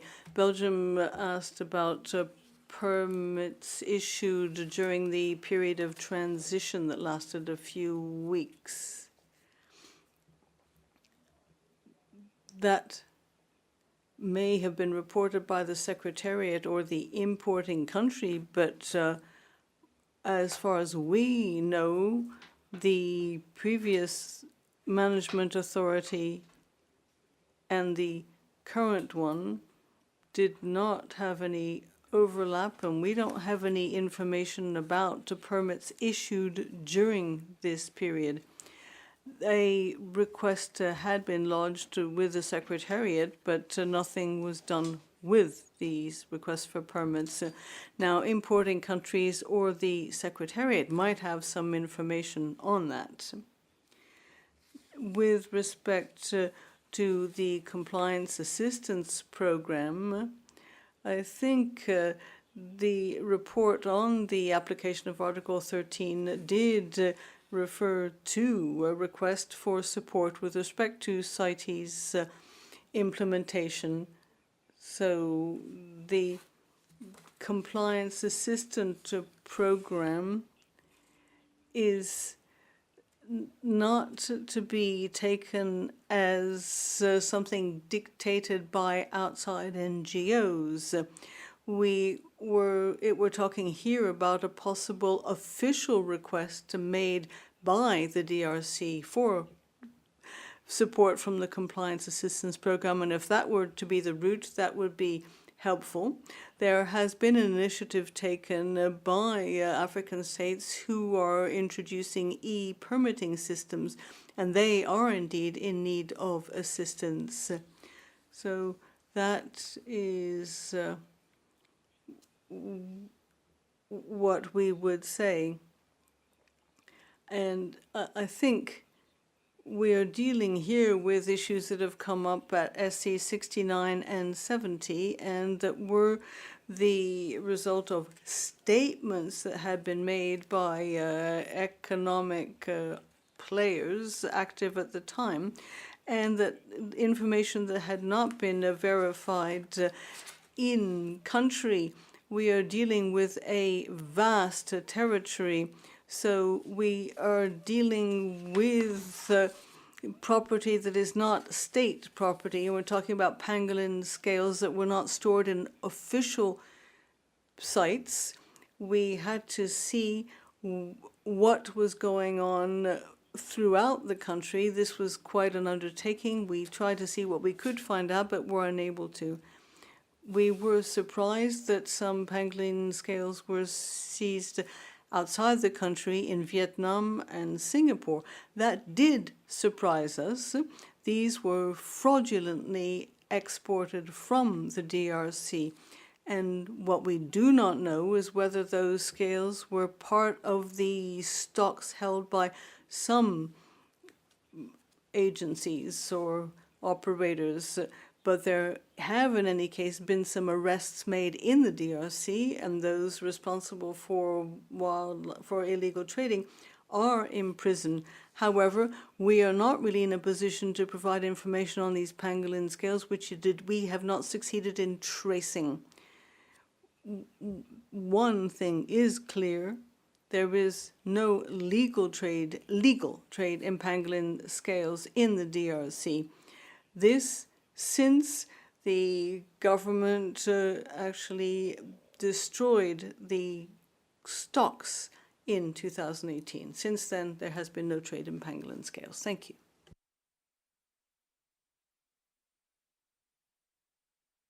I will turn the floor to the Secretariat to answer the question regarding the Compliance Assistance Program. Thank you, Chair. Merci beaucoup. I would like to thank the delegate of the DRC.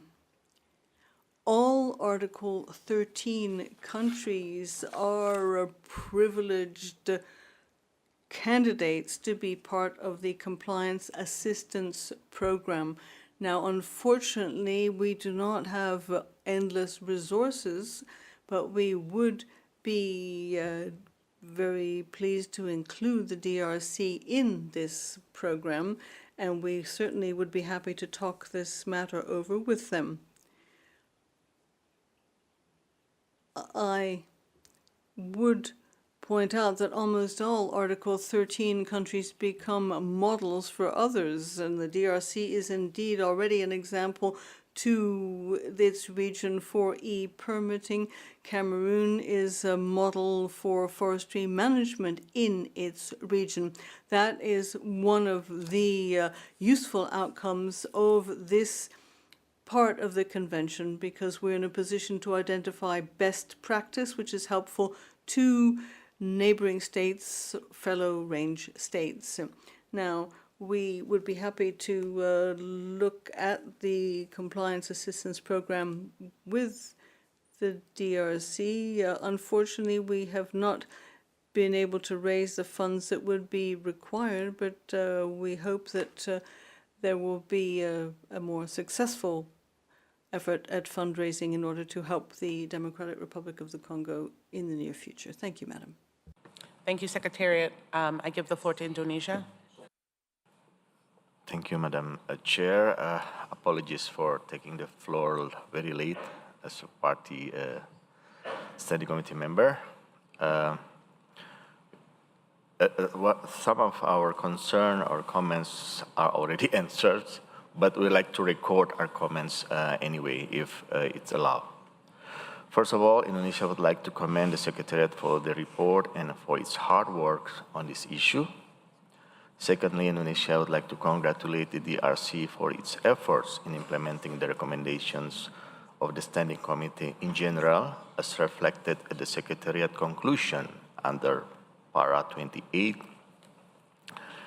In particular, Indonesia would like to congratulate the authorities of DRC for collaborating in good faith with the Secretariat on the corruption allegation, in which, according to the Secretariat's report under Para 24, there was no proof of such allegation of alleged transaction.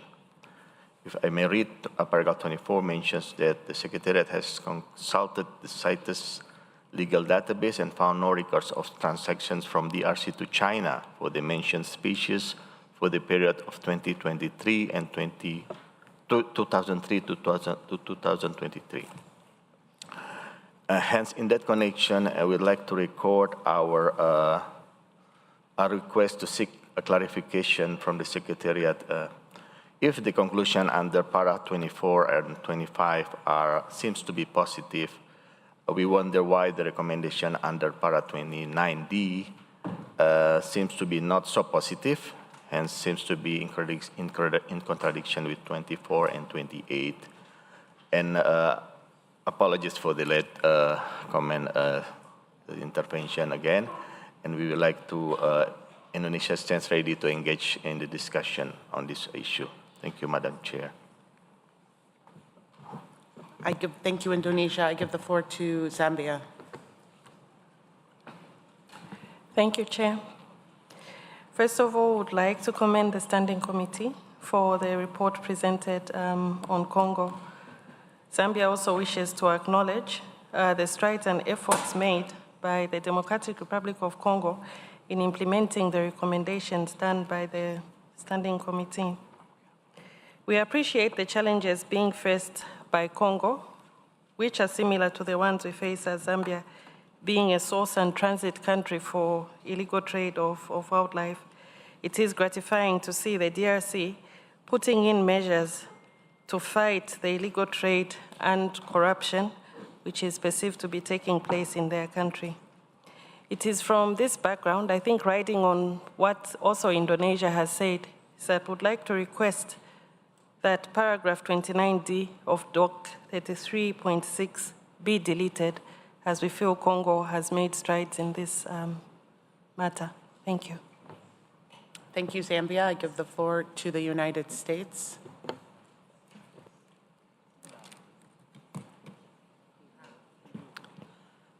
Thank you, Madam Chair. We align ourselves with many of the comments made here this morning, but we wanted to address a couple of points that were raised in some of the comments. Specifically, we share the concern of the United Kingdom about remaining pangolin stockpiles in the Democratic Republic of the Congo, and recommend retaining the recommendation regarding pangolins rather than deleting it as recommended in the document. Additionally, we believe that recommendation D in the recommendations should in fact be retained, and that it be revised, as we've previously discussed, to read, the Democratic Republic of the Congo should implement a strategy and policies to fight corruption associated with illegal wildlife trade at all levels, etc. Thank you, Madam Chair. Thank you, the United States. Any additional comments from the committee, observer parties, or observer organizations?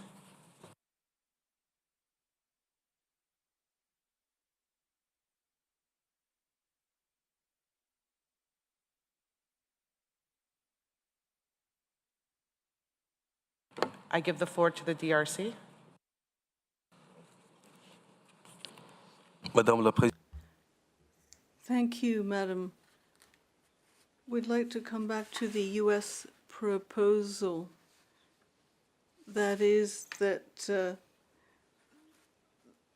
the language regarding pangolins be maintained.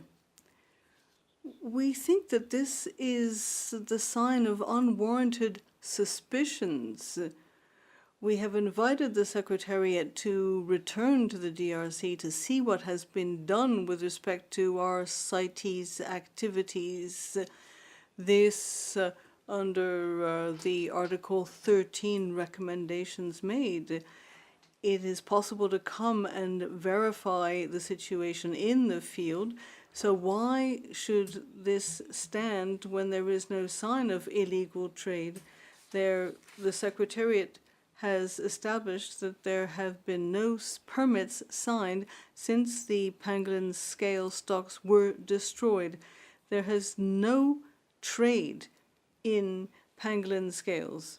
We have no legal trade in pangolin scales. If there are exports, if there is illegal trade, including with the United States and elsewhere, that is not a matter that we encourage. It is a matter that is beyond our control. So there is a risk, admittedly, of trade in pangolin scales, but there is no legal trade in pangolin scale stocks. There will not be any. We have even made a statement to the COP to that effect, to COP 18, in fact.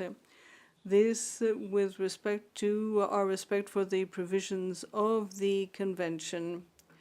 And we address the issue of the unclear language or misunderstandings with respect to the language of the convention and Appendix 1. We addressed that. Those ambiguities have been cleaned up, and we have now dealt with the situation, and we do more and better than some states to show our commitment to and protection of our species. We further would like to see 29D deleted because it seems to be pointing the finger at the government of the DRC. Thank you.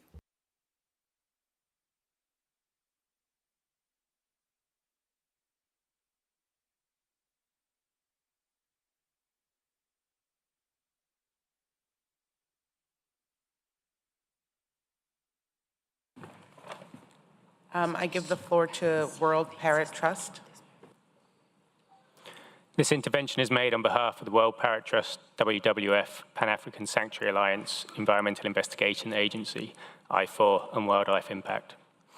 We thank the Secretariat for preparing document 33.6 and share concerns voiced by the United Kingdom about the scale of captured, transport, and illegal exports of grey parrots from the DRC.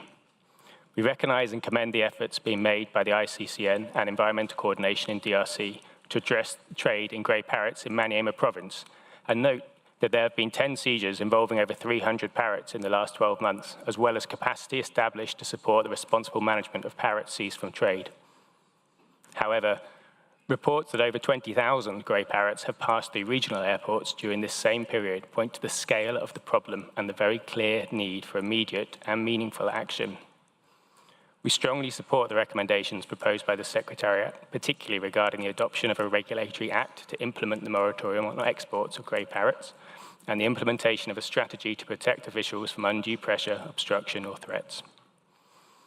Recommendations to improve compliance regarding trade in grey parrots in the DRC have been made at almost every standing committee meeting since SC 67, and we're concerned about the slow progress in their implementation in the face of a situation that is worsening. We've already seen grey parrots all but disappear from multiple countries. Recent survey data from Maniema province show wild populations have declined since 2018, even within protected areas. We can't wait for action. An initial and straightforward step to strengthen legal frameworks would be to transfer grey parrots to the Annex of Totally Protected Species under the Wildlife and Hunting Act, and to communicate this widely to all stakeholders. It's also vital that capacity is built at domestic and international airports to stop illegal consignments. Commercial-scale shipments of grey parrots are not easy to conceal or difficult to identify.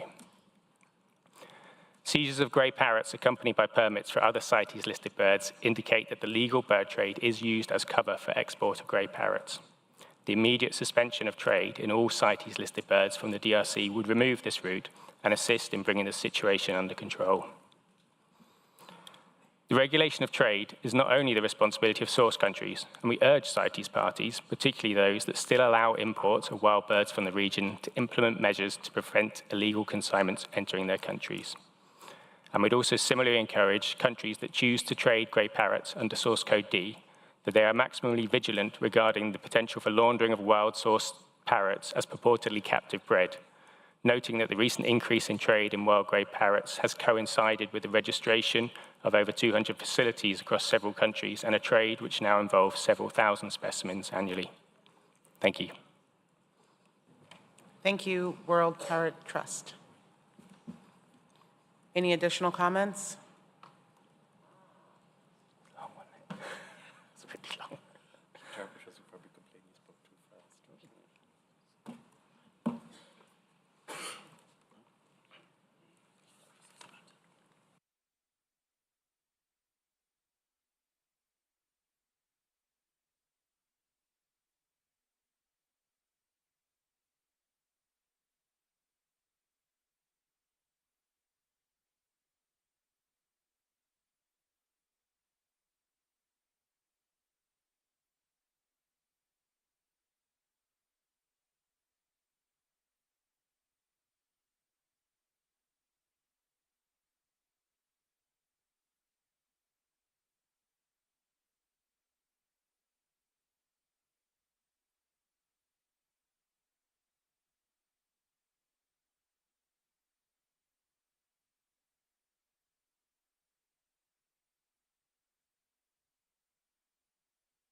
I give the floor to Switzerland. Thank you, Chair. I would have one question for the Secretariat in relation to recommendation D. When we listened to the DRC, they explained that they do have an authority looking at corruption cases, and there seems to be a strategy or some sort of strategy around. And I would like to hear from the Secretariat whether they have known this, whether this information has been provided to the Secretariat, and what the rationale is, if there has been that information, why D is still there. I give the floor to the Secretariat. Thank you, Chair, and thank you, Switzerland, again for asking the right questions. We were not aware of this development, the existence of this policy, and we take note of the point also that is a new recommendation. We have to be consistent with what we said before with other cases.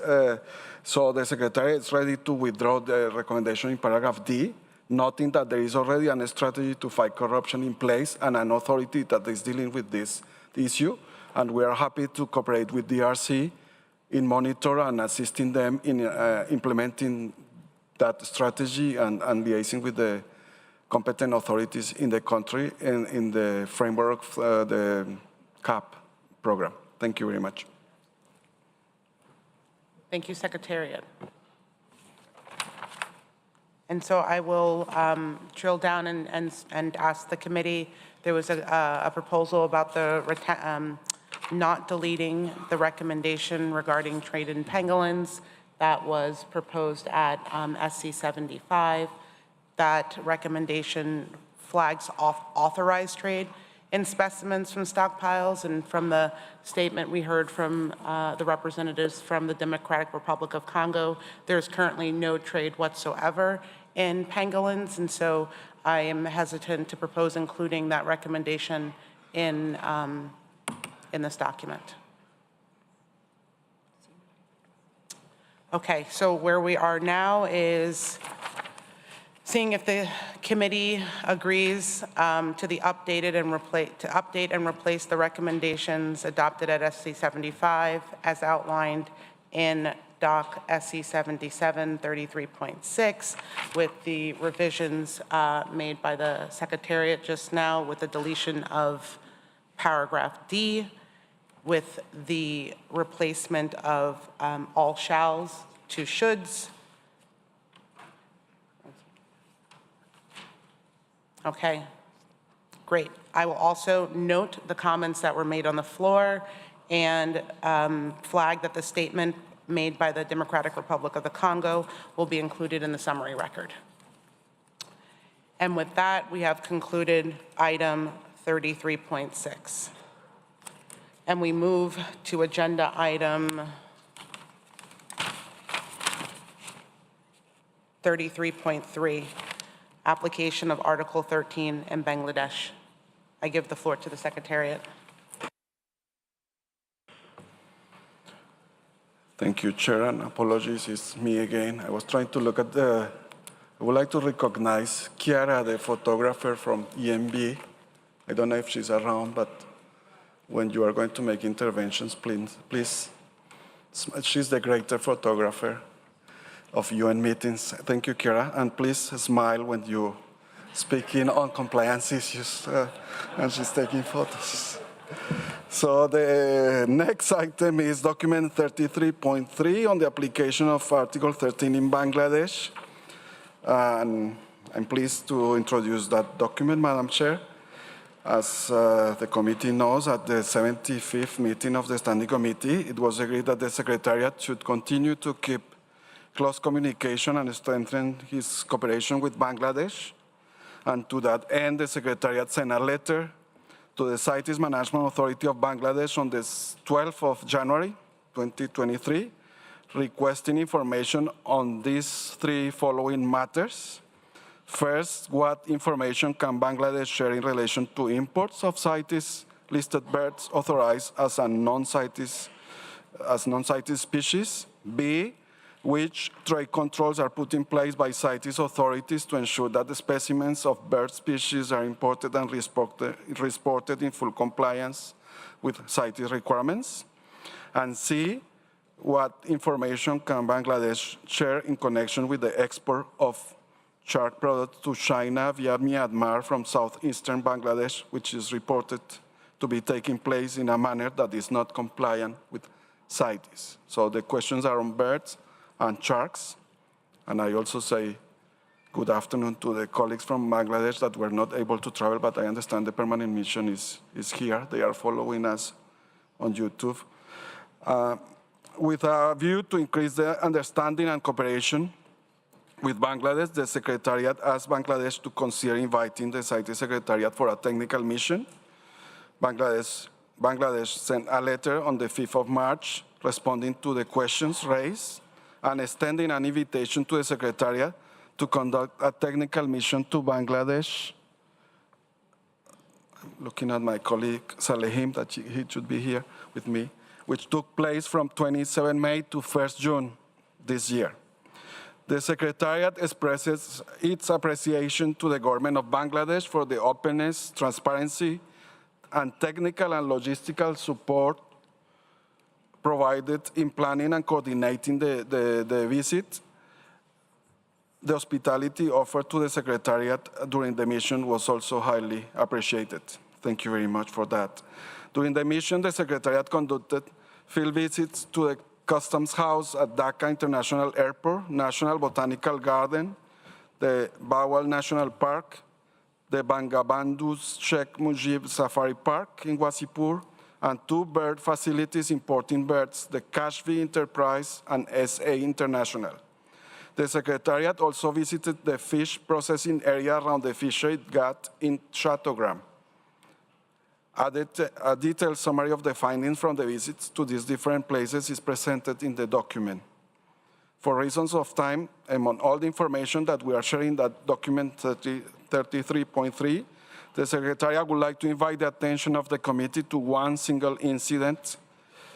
Again, compliance documents prepared by the Secretariat refer often to sensitive cases, some under ongoing investigations, and all details and explanations cannot be revealed in order to avoid jeopardizing such investigation and to respect privacy laws in those countries. So sometimes it may be challenging from the committee to understand from initial subtle elements shared in the documents where we are trying to connect all the dots, the gravity of certain incidents presented for their consideration, for your consideration. In that sense, drafting compliance reports is often a delicate exercise for the Secretariat as well.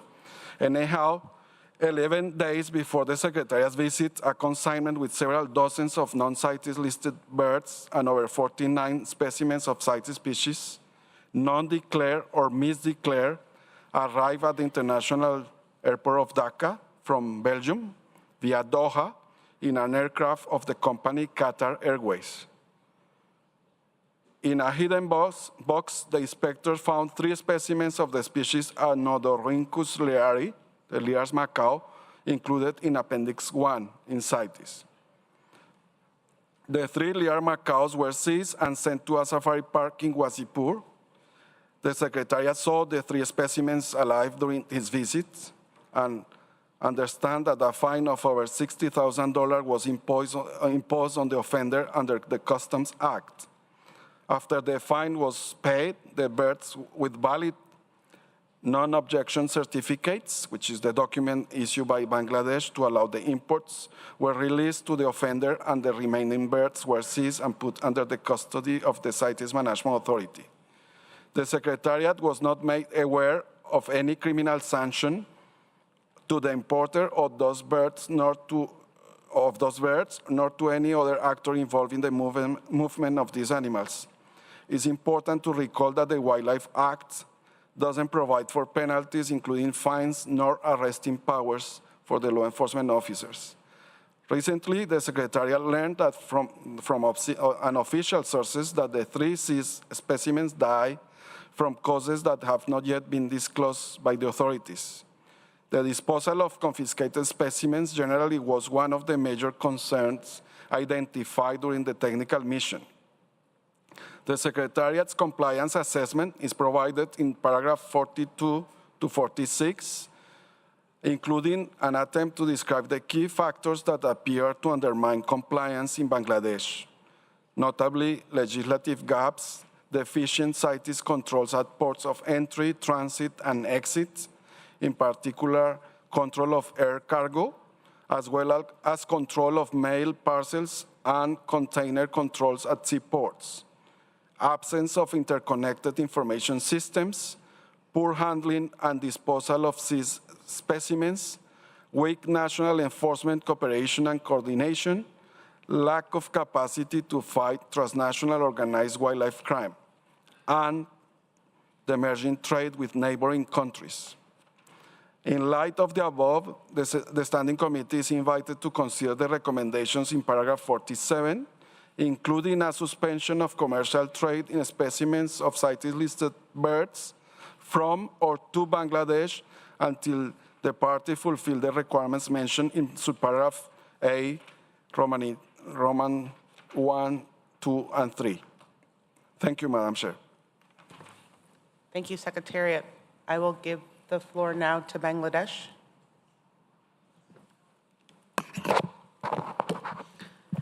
Madam Chair, distinguished Standing Committee members and esteemed delegates, good morning. As Bangladesh is taking the floor for the first time, we would like to thank Government of Switzerland for hosting the events and the CITES Secretariat for their efforts in this regard. Bangladesh welcomes the Technical Mission Report SC77 Doc 33.3 and resulting recommendations. As evidence in our previous responses to requests for information and acknowledged in this report, the Government of Bangladesh is committed to improve CITES compliance. Through annual national CITES seminars with senior representatives from all relevant ministries, government agencies, the CITES Management Authority is strengthening awareness, political will, and collaborations across government sectors for combating illegal wildlife trade. These efforts have resulted in 4 non-detrimental findings and a national plan of action for sharks and rays, amendments to national wildlife and fisheries laws, and well over 500 law enforcement officers and representatives from the judiciary and media trained for improved monitoring and enforcement of CITES compliant wildlife trade. We understand that a lot has to be done for achieving full compliance. As a young nation with a large population, highly dependent on our natural resources, we are challenged with having to adapt to changing climatic, societal, and political conditions. We are making strong progress towards SDG goals and under our CBT commitments. However, sustainable resource management and wildlife or protected area conservation management is still widely perceived as an impediment to economic growth.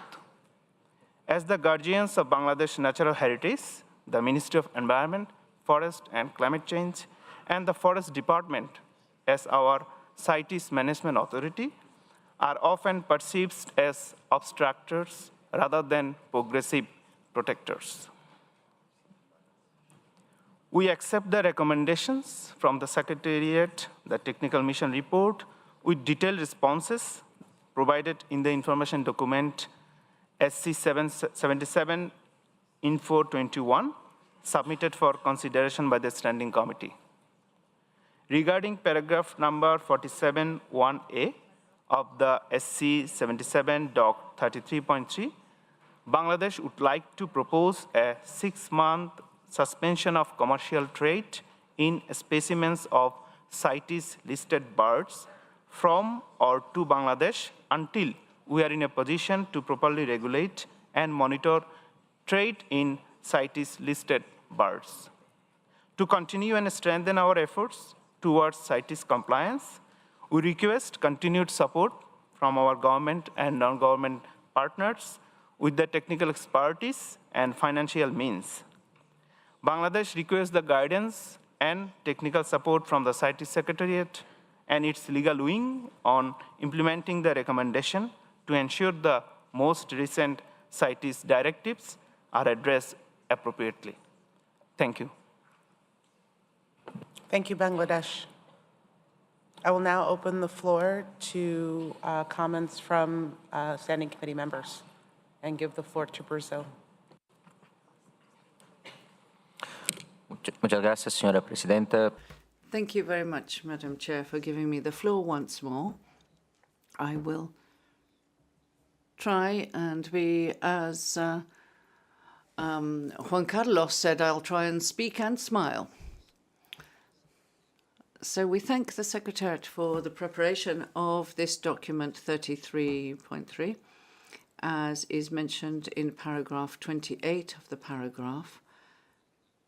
In paragraph 28, and as the Secretariat has said, 3 specimens of Lear's macaw, to help the interpreters, have been imported from Belgium and were found in the airport of Doha. And unfortunately, these animals died in quarantine. And we are grateful to the commitment of the delegation of Bangladesh to assist with this and to ensure that we have a return of the deceased specimens so we can investigate. This is an endemic bird in our country, which is listed in Appendix 1 and is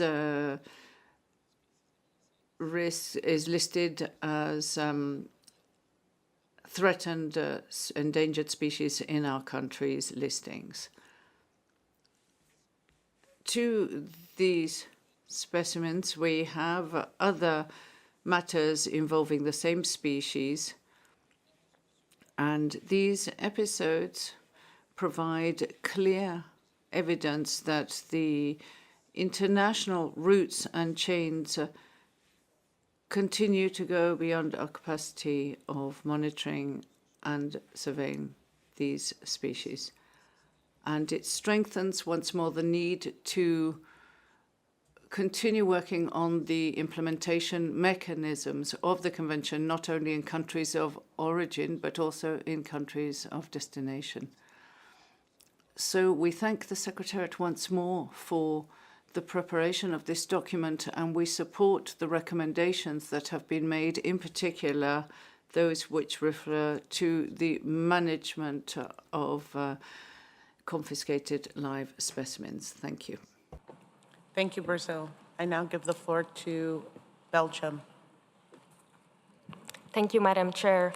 We also thank the Secretariat for the summary of the report and the technical mission to Bangladesh. We agree with the recommendations, but we have some modifications. I ask the Chair if we can proceed with an explanation of those modifications. Are they in depth?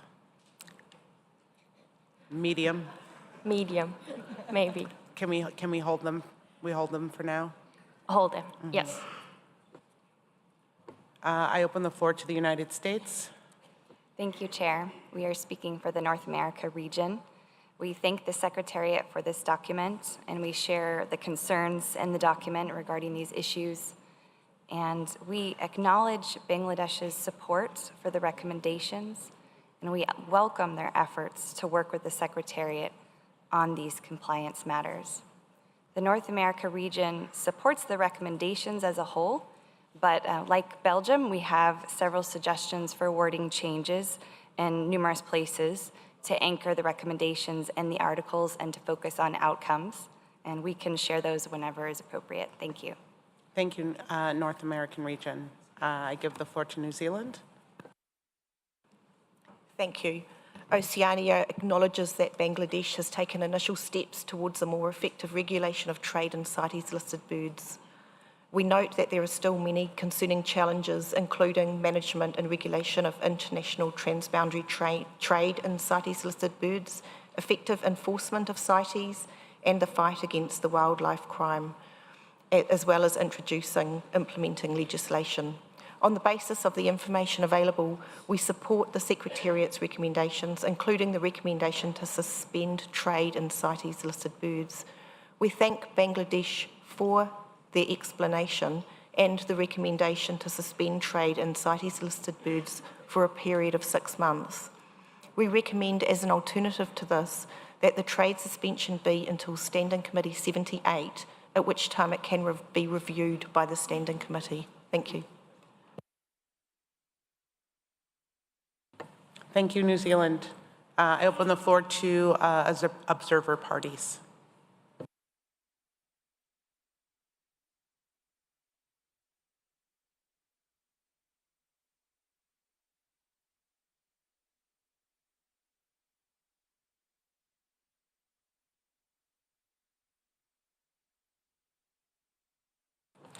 I give the floor to India.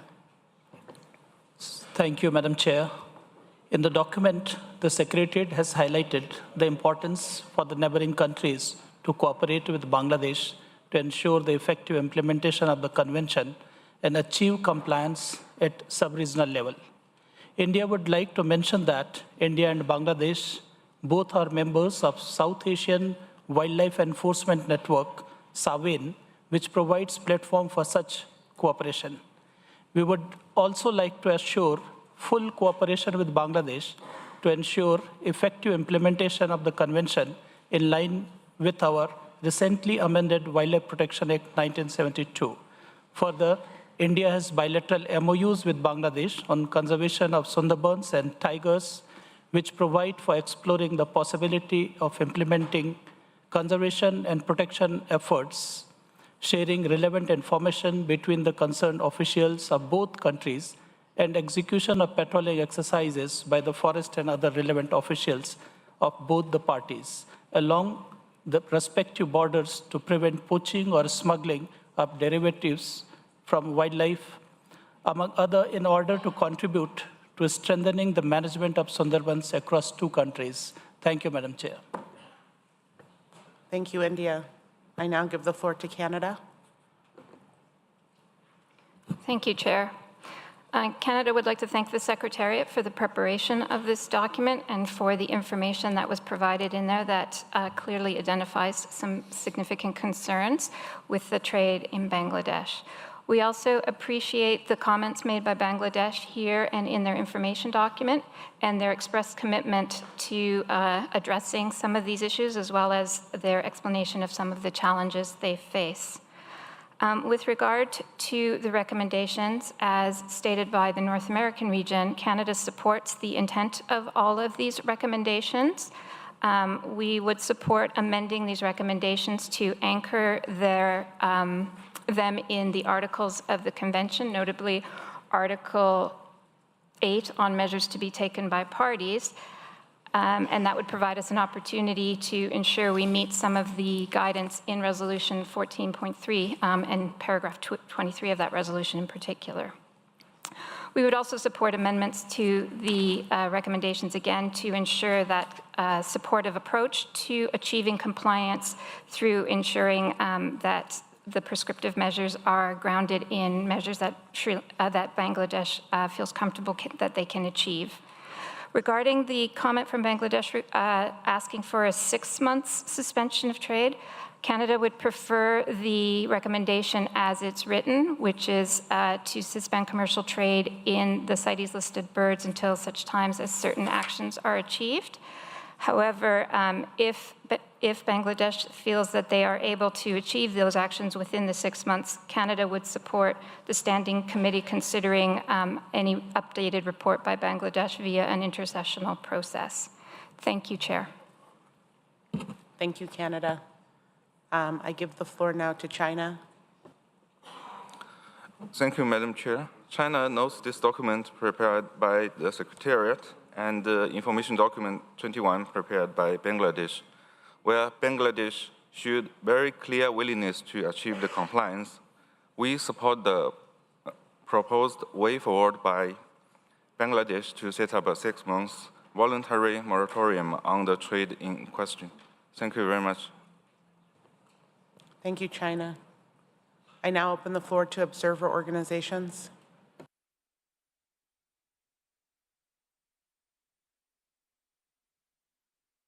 United States. Thank you, Madam Chair. With regard to the piece on how long any recommendation to suspend trade in these species would remain in effect, we would like to support from the United States. We would like to support the comments from New Zealand that we revisit this issue at SC 78. I think that would be our preference from the US rather than revisiting through an intersessional process. Thank you. Thank you, the United States. And I'd like to give the floor to World Parrot Trust. The World Parrot Trust would like to commend Bangladesh on the strong commitment to improve the regulation of bird trade and the steps that are being taken to implement the recommendations made in document 33.3. These are important steps that will have a positive impact on trade not only in Bangladesh but the wider region, and we stand by to support Bangladesh in their implementation. We very much welcome the decision to suspend exports and support the recommendations of Oceana to maintain this until it can be, the implementation of the measures can be considered at SC 78. Thank you. Thank you, World Parrot Trust. I give the floor to IWMC. Merci, Madame la. Thank you, Madam Chair. I think that for this document, no one has commented that the term shall had been used and the future and present in the recommendations of the Secretariat in particular. So when we look at the term shall, I'm surprised that the Secretariat uses this formulation in documents.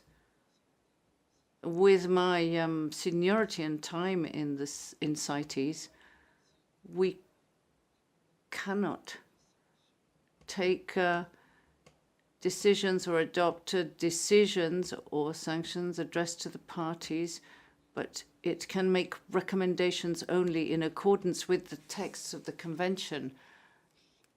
So the use of shall and present should be removed from the French when the committee and all the CITES institutions address states and institutions that are parties to the Convention. This can be applied when addressing committees or the Secretariat, of course, but that's something else. I think it's important to know that CITES is not an international court, and the role of CITES is to come to the assistance of state parties, and I think we can congratulate them on this, in particular in terms of the Article 13 and in particular the principal articles, which I can see is used a bit more now than in the past. I think that my colleagues from the organization would agree that we have to be careful, and as there are often documents concerning countries which are producers of specimens of CITES-listed species, we must not forget that in all international trade, there is not just an exporter, but there is also an importer, and we should never forget that, and we should treat them in the same way, and also remember the principle of presumption of innocence, which is an international legal concept. Thank you, Madam Chair. Thank you, IWMC. I also want to thank the interpreters for giving us 5 more minutes to continue these discussions. And so I invite the North American region and Belgium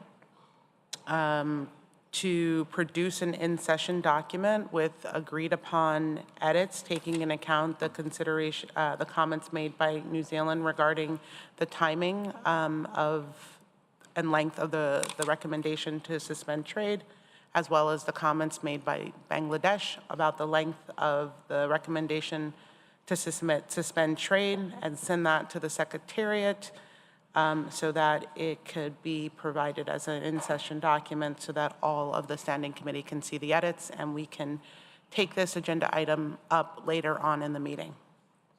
Is that agreeable? Okay. With that, we park this agenda item and we'll take it up later. We are going to break for lunch now and resume at 2 o'clock. And I will give the floor to the Secretariat in case there's any housekeeping. No housekeeping. Have a great lunch and I'll see you at 2 o'clock.